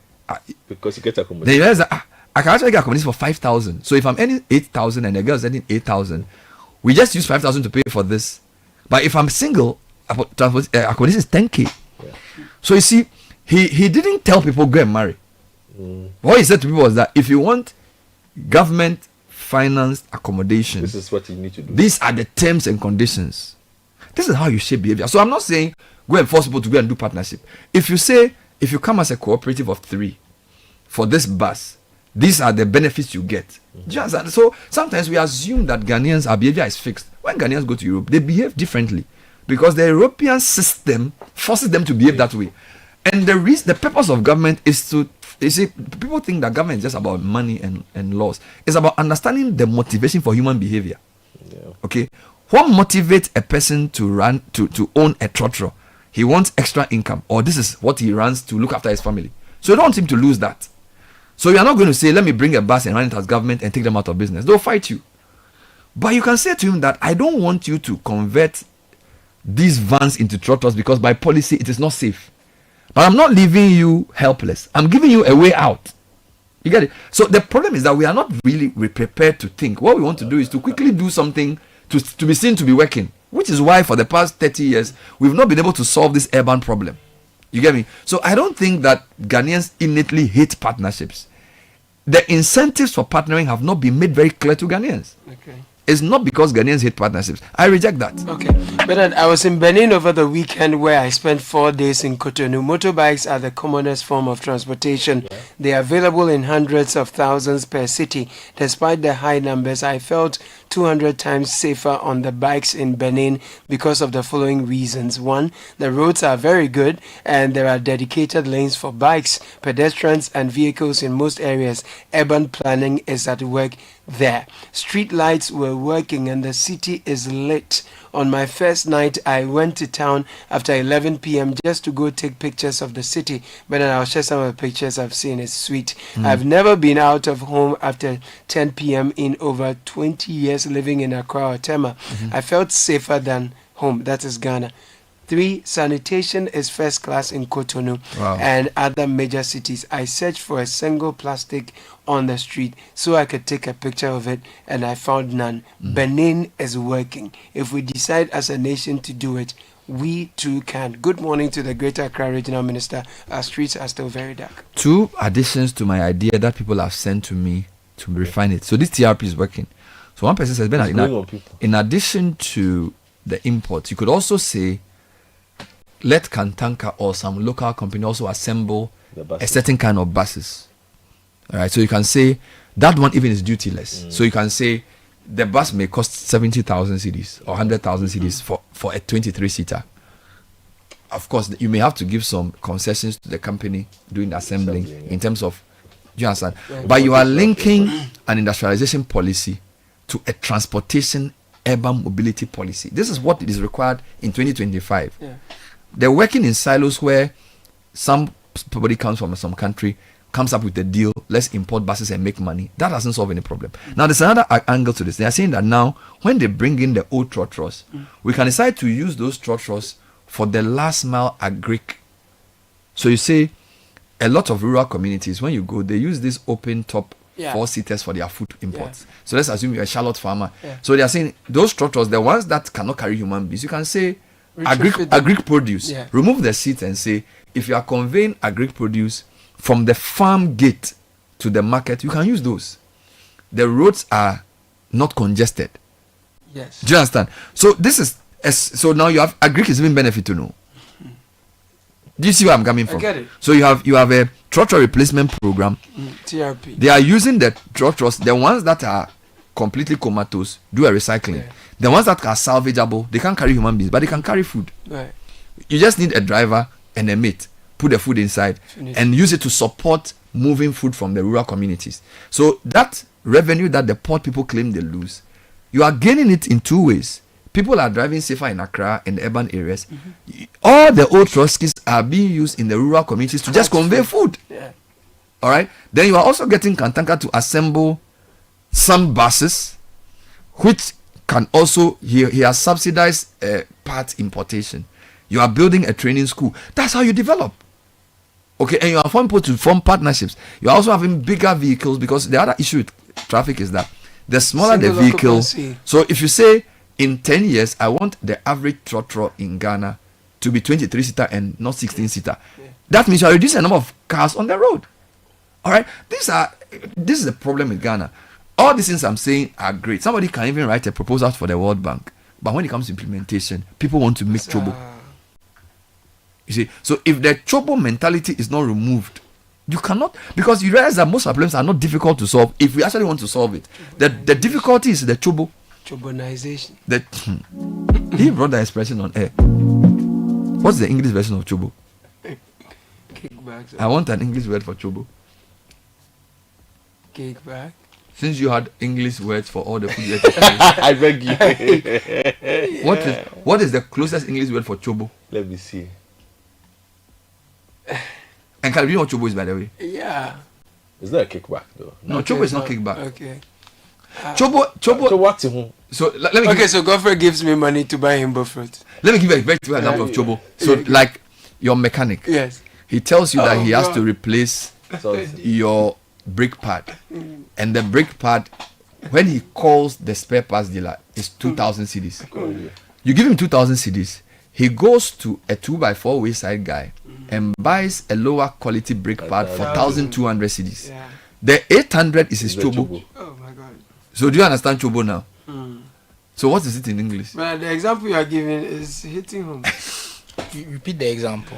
So you need to change your brake pads. Leroy says skimming. So you and your mechanic calls you on the phone, and then you call a spare parts dealer at Abosokai, and he says, my car is Toyota Yaris. The brake pad is 2,000.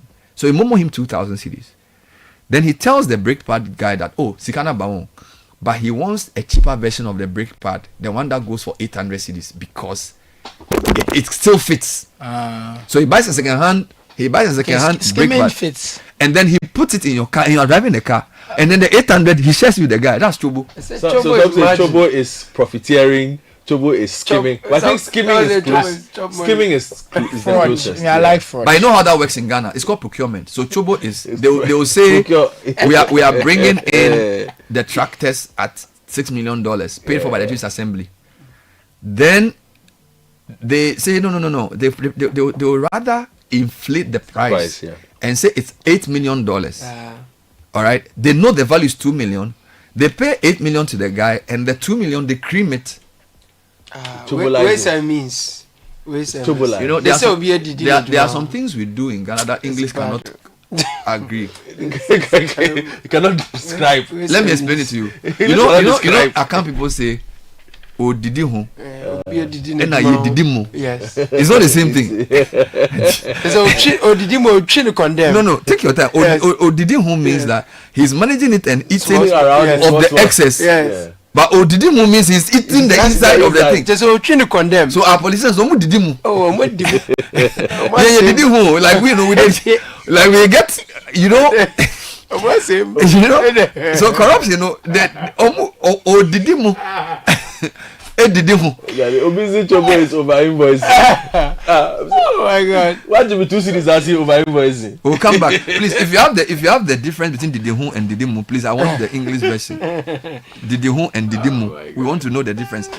We'll still be in the transportation discussion when we come back. Stay with us. This is the Citi Breakfast Show, the city's biggest conversation. Are you ready for the road trip of a lifetime?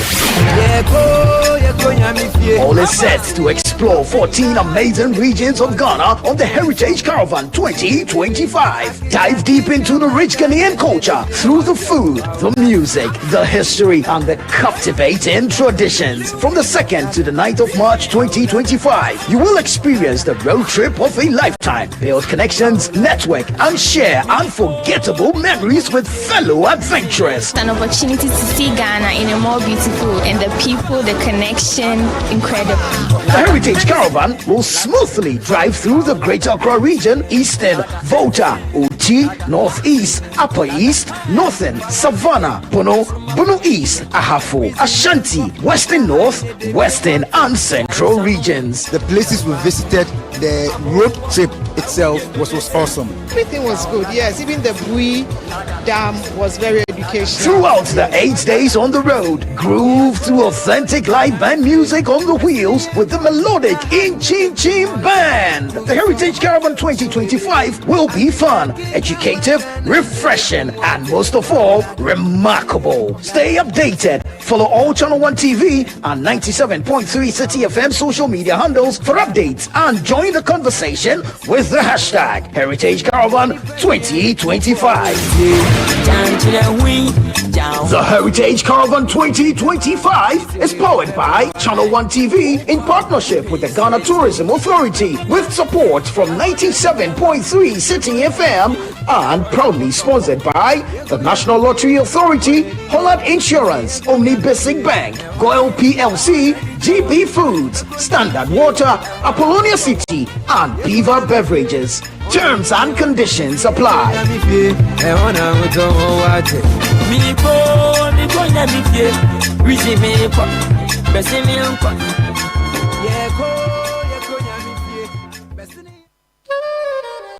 Love brewed in the valley. If you're looking to make this Valentine's Day extra special, Peduasi Valley Resort has the perfect packages for you. Indulge in our delightful dinner buffet with a melodic live band on Valentine's Day and take advantage of our special room and spa packages from 10th to 16th February. Treat yourself and your sweetie to a truly memorable experience this season of love. For enquiries, call 0540-125-555 or 0540-125-554. Peduasi Valley Resort. Live life. High school sweethearts, baby. You know, even then I knew it just. Join the conversation on the Citi Breakfast Show on Facebook at facebook.com/Citi97.3, Twitter at twitter.com/Citi973, and Instagram at instagram.com/Citi973 with the hashtag CitiCBS.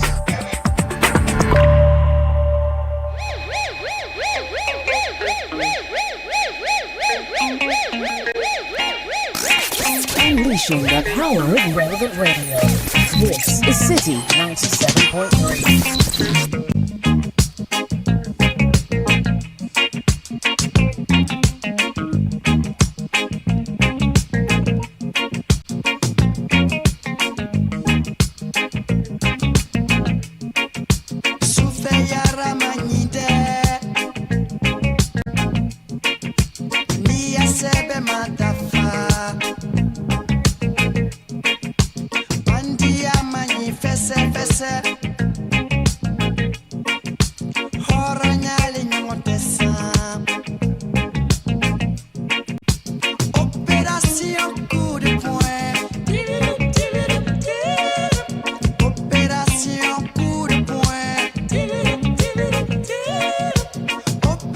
Opération coup de poignet.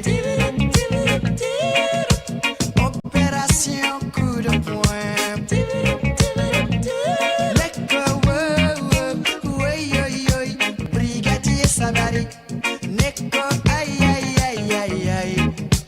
Brigadier Savary. Neko Kutubu Sakidi. Brigadier Savary. Neko Pati Sangana. Nyongotine Soratugu. 22 minutes past 9.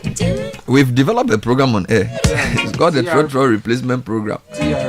We can put the whole paper together, but the question is, will we make it work? Here's a question for you. Is your child preparing for A level or WASI? Do you wish for them to get to top universities in the US or Canada with full scholarships? Yes. Bring them to the QA prep room to prepare them to qualify for full scholarships. To benefit from the full scholarship program, bring your children in SHS 1, 2, and 3 this coming vacation and subsequent vacations to our special vacation program to prepare them for all A's on their transcript, all A's in their WASI, and to score above 1,500 in SAT after WASI. Call or WhatsApp QA prep room.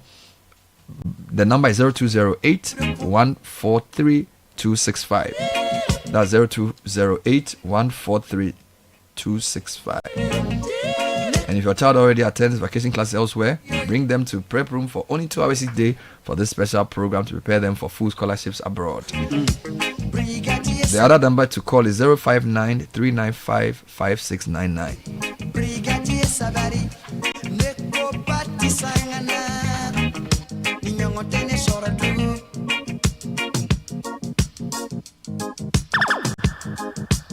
So Royal Kingdom Estate is here for those of you who are looking for litigation-free land. They specialize in land acquisition, construction, design, property management, and more.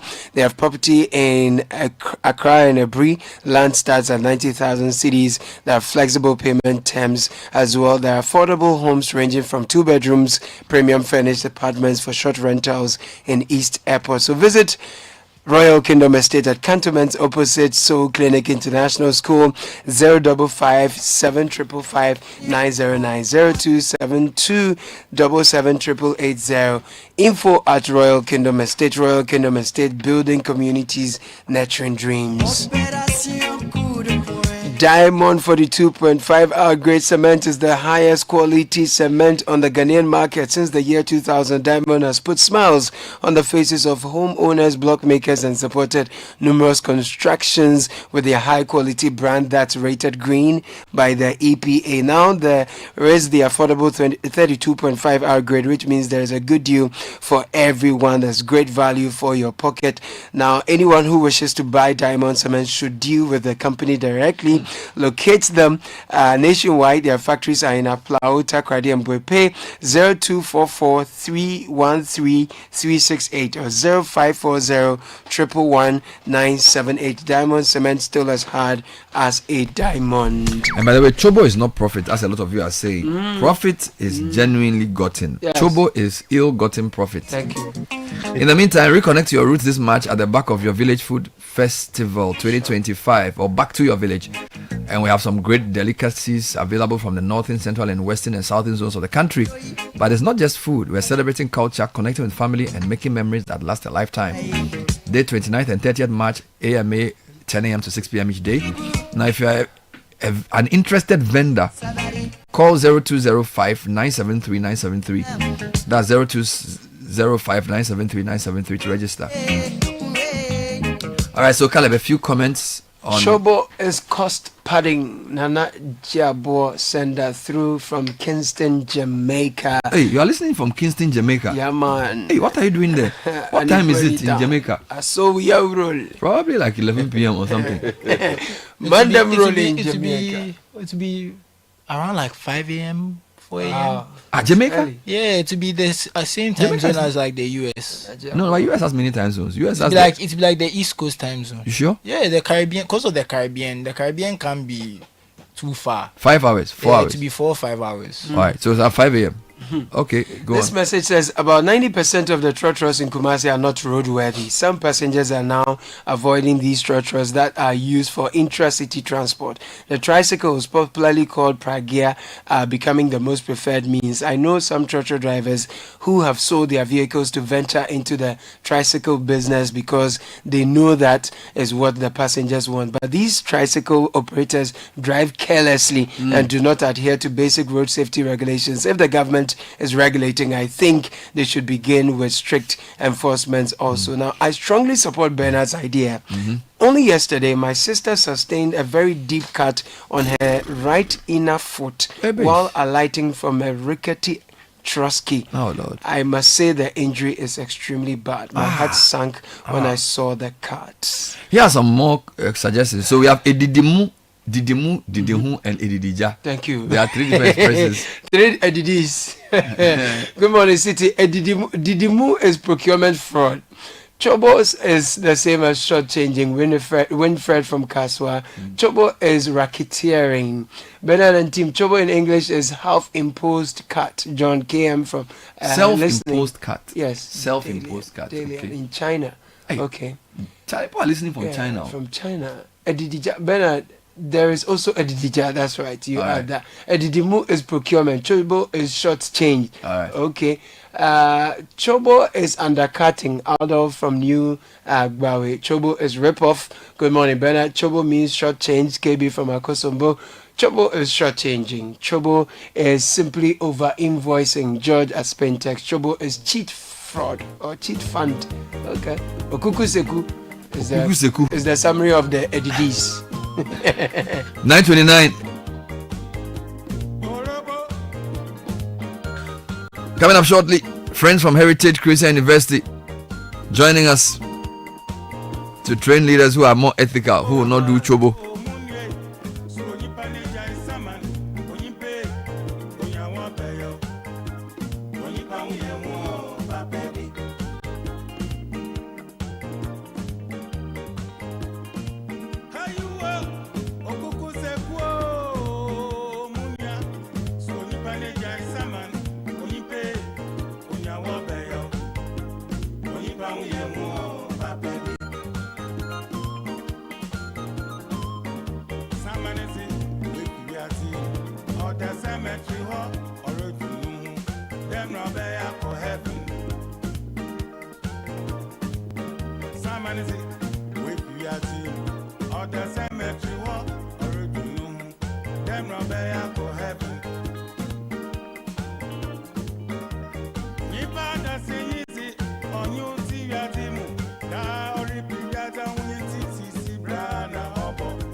Yes, so we are going to Heritage Christian University. It's 31 after 9.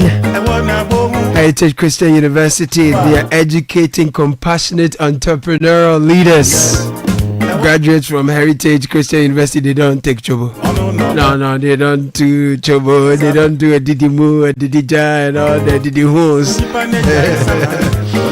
Heritage Christian University, they've received a presidential charter. It's a fully fledged university now.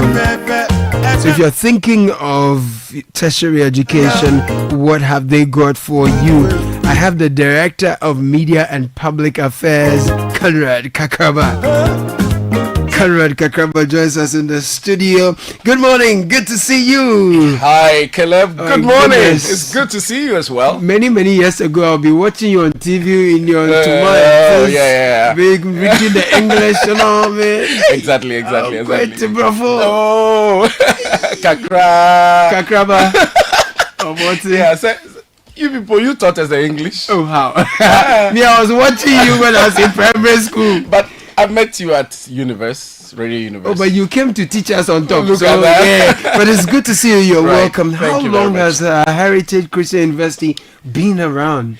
We've been around for 10 years now. So we are in our 10th year. We are celebrating our 10th anniversary You're a this year. decade old. Exactly. My and goodness. There's a year-long celebration, Wow. and you will be invited to be part of it. I look forward to it. So what have you been up to? What do you stand for? What's that? What does Heritage Christian University do differently from other universities that we know of? Oh, interesting. This university is a university that has been set up to be a missing link in the delivery of tertiary education in Ghana, especially, and Africa.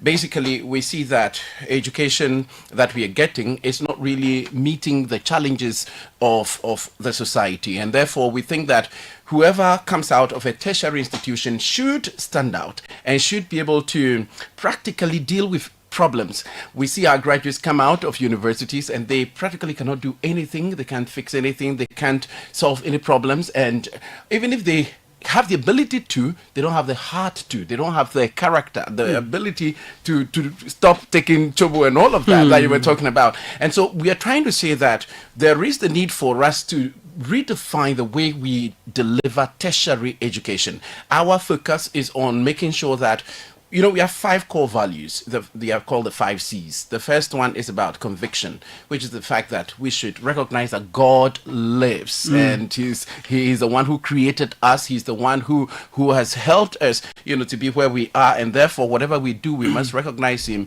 in our lives. Then the second part of it is character. The second C is character. The fact that we must be people who are morally upright. We are doing the right things, and also expecting that the society is also doing its things right if we are right. And then the third one is creativity, which means that whatever we are doing, let's look at new ways of doing the same thing and expect different results. Because if you keep doing the same thing and expecting different results, then of course you are not being wise. And so we teach our students to be very creative. And then the fourth one is compassion, which is the fact that we need to look at the interests of other people. Don't just think about yourself, because we are so self-centered, and that is not helping the society. And then finally, community, the fact that we all are supposed to be in a family, a society, and born together. Ubuntu, I am because you are, because we are. So for a decade, you've been dedicated to impacting conviction, character building, creativity, compassion, and building community. How have you done this, and what kind of programs are you teaching, so that let us know how practically you teach differently, so that your graduates come out and they're able to do all that you've told us they do? Awesome. So the first thing is we focus a lot more on entrepreneurship development. So you read our tagline, educating compassionate entrepreneurial leaders. We take entrepreneurship seriously because we think that our graduates should not just come out to be job seekers, but they should be creating some jobs. And so we have invested heavily in entrepreneurship development. Every year since 2018 that we launched our Heritage Startup Challenge, we've set aside some seed money to give to teams of students who are able to pitch their ideas, and to a team of judges who assess them and see whether they make entrepreneurial sense. And every year we award 100,000 Ghana cedis to the first winners. The first prize winners. So last graduation, if you were there, we gave 100,000 Ghana cedis out to those who won the prize. How many students? I think they were a group of four, a team of four. 100,000. The previous year it was just two. A faculty member plus a student, and they're doing poultry farm. They have about 800 birds right now. Exactly, and that's a business, and they've employed other people, and that's what we think that since we started, we've given over 500,000 cedis, to different teams of students. Basically, we also sponsor some students to go abroad to the US, especially to pitch in the Fowler Social Global Innovation Challenge. It's a innovation contest for students to bring their ideas on how to solve some problems. And our students won the grand prize in 2018. Interesting. And they were given some money to come and set up, their business here in Ghana. So it's not just academic training, but we are focusing on making sure that there are real practical ways of helping students to set up themselves. How many programs do you run? Okay, currently in the master's level, we have 4. The first one is MA Christian Studies, and then we also have MSc Accounting and Finance, MSc Accounting and Taxation, and MSc Human Resource Management. So there are 4 on that. The masters, and you have dozens at the undergraduate level. Exactly. That's interesting. Yeah. So specifically, the masters are 1-year masters programs. Okay. They're flexible as well. Interesting. Yeah. Good. Now you've received the presidential charter. Yes. What does that mean for you? It means a lot. Right. First of all, so let me highlight just 3 aspects. Okay. It means it's the highest recognition that any tertiary institution can get in terms of when you are existing and the government recognizes you, that's the highest, which means that we've been through mentorship over this period of 10 years. We've been under KNUST and then UCC. They have been our mentor universities.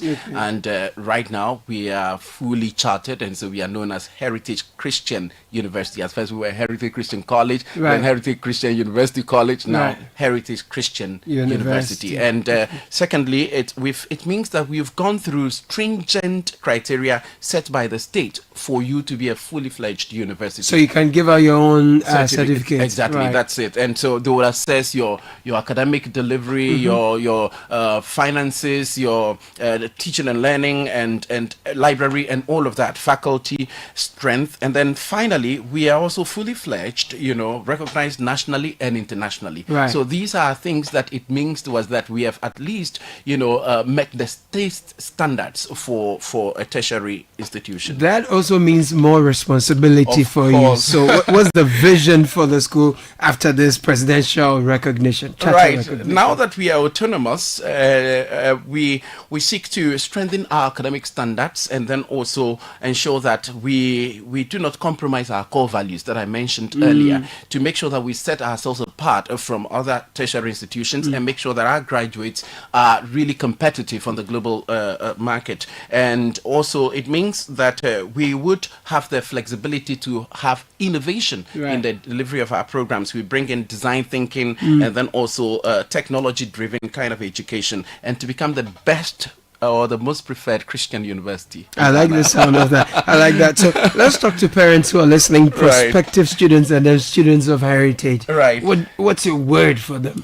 So parents and the prospective applicants, if you're looking for a Christian university that is set out to solve problems and help train your ward to become, somebody who is grounded in terms of character, in terms of values, in terms of innovation and entrepreneurship, this is the university you should be looking out for. And we are admitting students. We start school 17th of February, and so we are open. Just go to our website, www.hcu.edu.gh, or just Google Heritage Christian University and you'll find us there. And my contact is 020-67 30 38 2 020 67 30 38 2.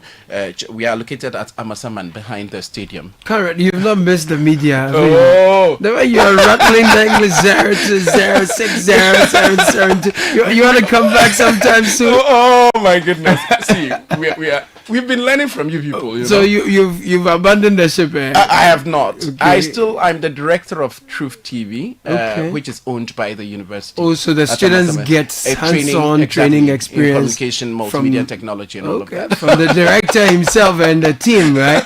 We wish you well. Congratulations on your on receiving the presidential charter. We wish you well. Thank you. In another decade, we should see Heritage doing greater and better. Yeah. So we wish you well. Congratulations and thank you for passing through the studio. Thank you. It's a pleasure. Awesome.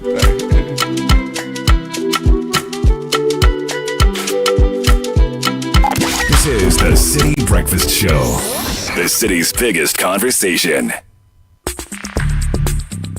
Join the conversation on the Citi Breakfast Show on Facebook at facebook.com/Citi97.3, Twitter at twitter.com/Citi973, and Instagram at instagram.com/Citi973 with the hashtag CitiCBS.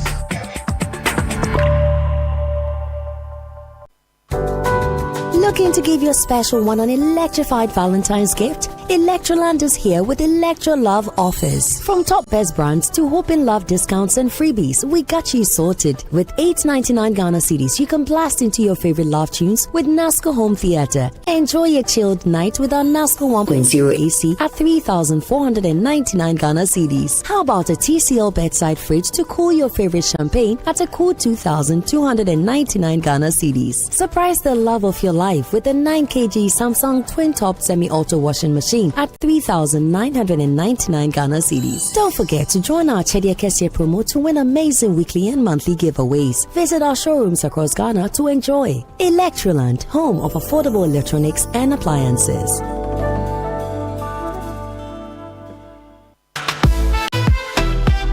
First impressions matter. Make yours unforgettable with the irresistible scent of Princess Body Mist and Roll-On. Designed for every lady who wants to leave a lasting impression wherever she goes. And for our gentlemen, there is Style Up Perfume and Roll-On. Elevate your presence with a confident, masculine fragrance that keeps you dry and fresh all day. Because your fragrance should speak before you do, use Princess Body Mist and Roll-On and Style Up Perfume and Roll-On. Your daily essentials for smelling good from dawn till dusk. Princess and Style Up. Smell good and feel great together. The GC brand. It's all about you. This advert is FDA approved. Education is the most powerful weapon to change the world. At Heritage Christian University, you're assured of quality education. We offer programs like Bachelor of Business Administration, Community Development and Theology, Theology and Ministry, Psychology, Nursing, Information Technology, Information Security, and Business Information Technology. Professional programs like ICA, CIMG, CIHRM, ABE. We also offer short courses on media and IT. What makes Heritage stand out is our experienced and scholar practitioner faculty, entrepreneurial training with financial support, ultra-modern facilities, and hostels. Qualifications for entry is WASI or SSC or GBCE, HND or Diploma Top-Up. Mature 25 years and above. Heritage is located at Amasaman behind the Olympic Stadium. Contact us on 054-777-7731 or 020-229-8399 or www.hcuc.edu.gh. Heritage Christian University, educating compassionate entrepreneurial leaders. Love brewed in the valley. If you're looking to make this Valentine's Day extra special, Peduasi Valley Resort has the perfect packages for you. Indulge in our delightful dinner buffet with a melodic live band on Valentine's Day and take advantage of our special room and spa packages from 10th to 16th February. Treat yourself and your sweetie to a truly memorable experience this season of love. For enquiries, call 0540-125-555 or 0540-125-554. Peduasi Valley Resort. Live life. High school sweethearts, baby. You know, even then I knew it just. The Citi Breakfast Show. Rise above the noise. unleashing the power of relevant radio. This is Citi 97.3. When you pay as a bit, and if you are like you are, no, be so how far then. Miss Alpha, I don't know for that city. Oh, Mr. Break office, one of what they have professed.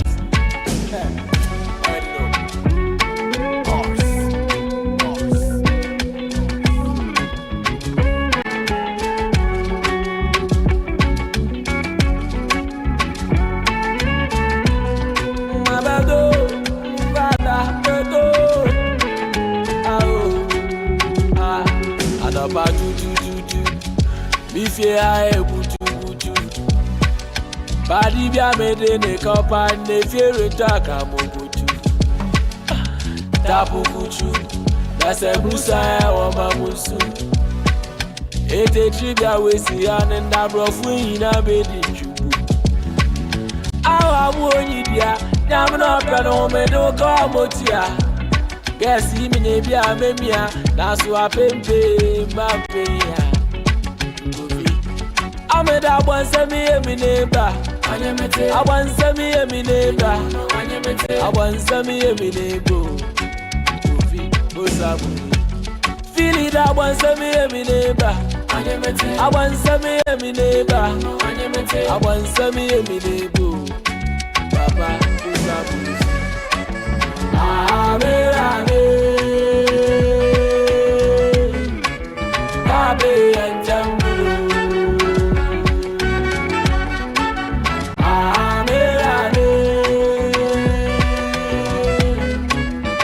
Abe and Jambu. Life I did last so I bloody. Miss Trust giving out to my die hobby. 948 97.3 Citi FM. Now today is the day set for the election of Council of State members. We understand 2 persons each from 261 metropolitan, municipal and district assemblies across the country are expected to elect their respective regional representatives to serve on the Council of State today.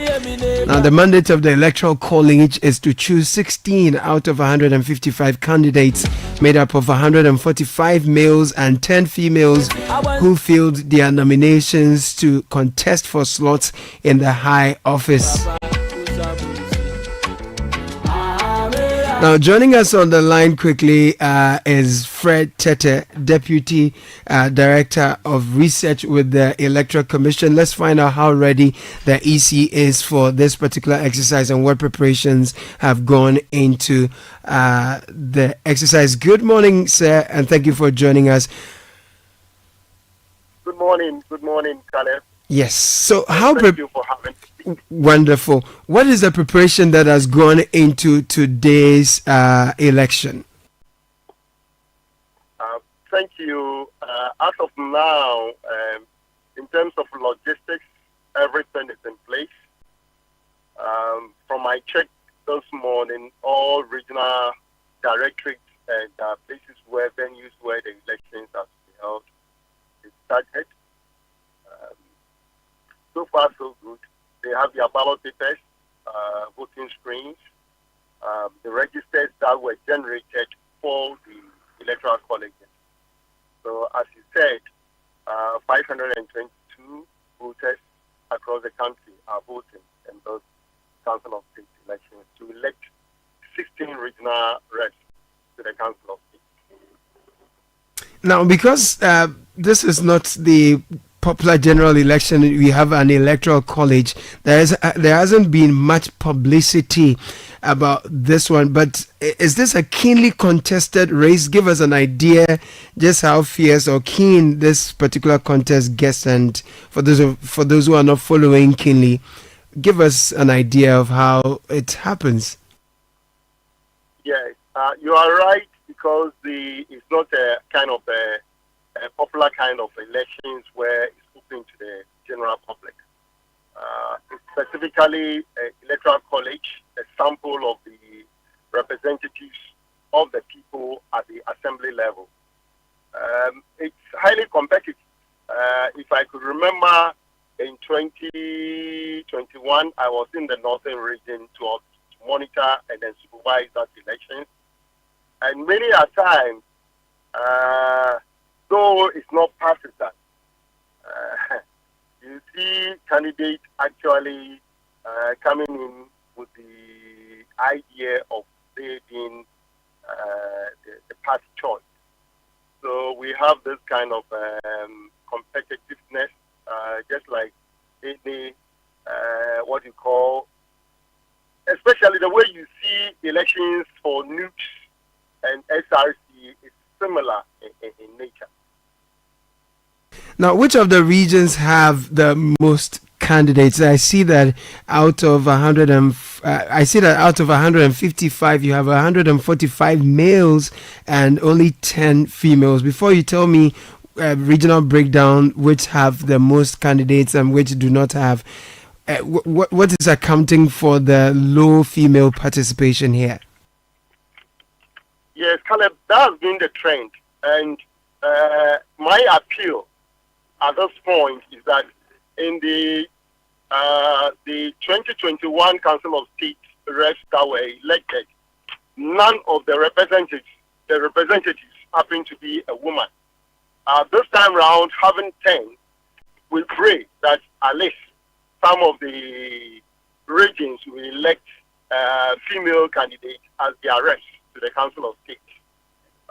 It has been unfortunate in many a times.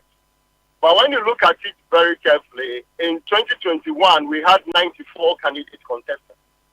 And this time around, we have 155, of which 3 has withdrawn as of yesterday. So we are hoping that, we'll go into the elections having some female elected. In terms of the increase in numbers, yeah. You can see Ghanaians are becoming more politically conscious about elections and then taking position. And that is what has accounted for that, if I may say. From 94 to 155. Yes. By the way, I understand the president also appoints some of the members on the Council of State. So give us an idea in terms of appointment and election. What's the mix like? How does it work? Okay, before I go to that question, I think I left out something that you asked in your first question. As to the region with the highest. The region with the highest is Eastern Region, having 24 candidates.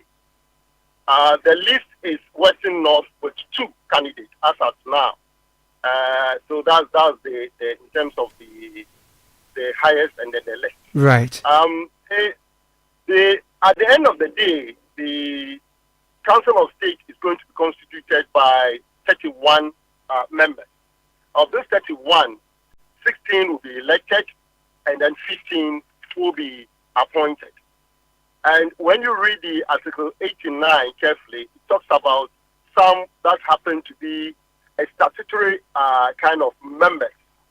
So you're talking about you are looking at the a retired CJ, Chief Justice. Yeah. You are looking at a retired IGP. Yeah. Then you are also looking at a retired PDS. Right. And then the president of the National House of Chiefs. So those 4 personalities are automatic members of the Council of State, for which the president will have 11 more appointees to appoint onto the Council of State.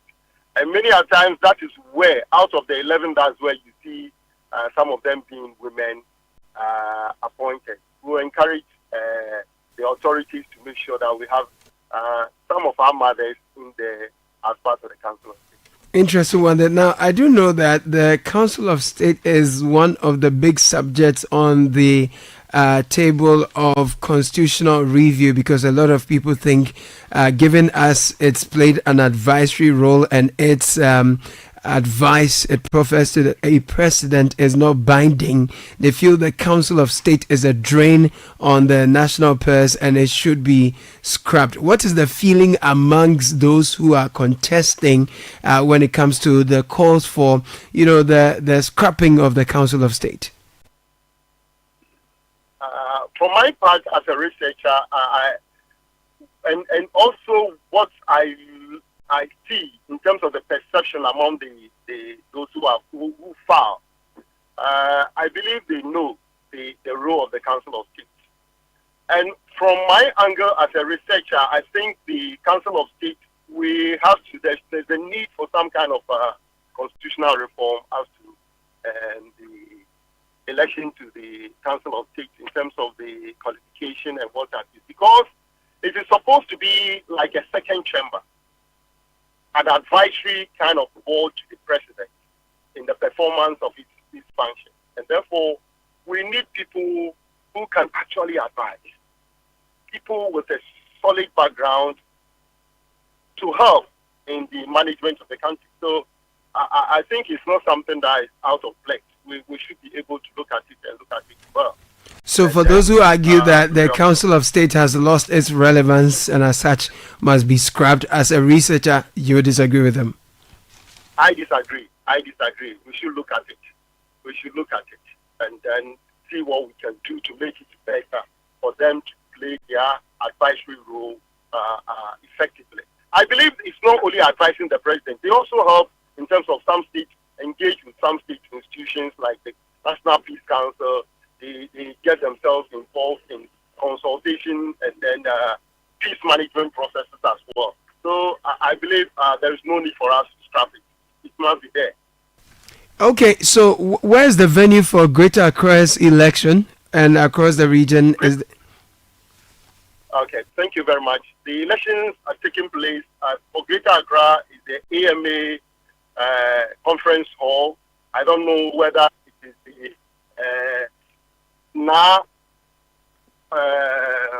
Omar Drew Hall also at the AMA assembly.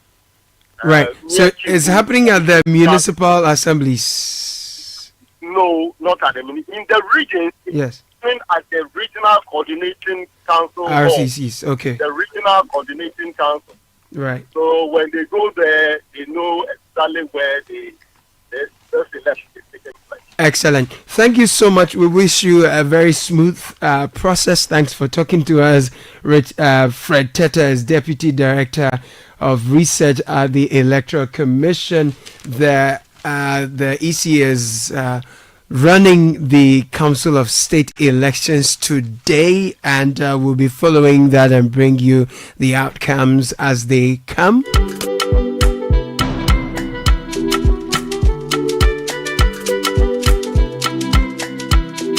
By the stop of the hour already, my name is Caleb Kuda. Earlier you heard Bernardino Kokuavle. Godfred Akotobuafu was here, as was Susu Graham. So was produced by Fred Teteja Bano, Shiba Araba Benin, Samuel Akom. Emmanuel Owusu Imos was a man on technical today. On new media, Godfred Abeko Odum, the richest man. Thank you so much. At top of the hour, there's a lady in red with the news at 10. Good morning. Good morning, Caleb. How are you doing? I'm all right. Great. I'm doing right. Coming up in the news, Council of State elections begins across the country, and later, government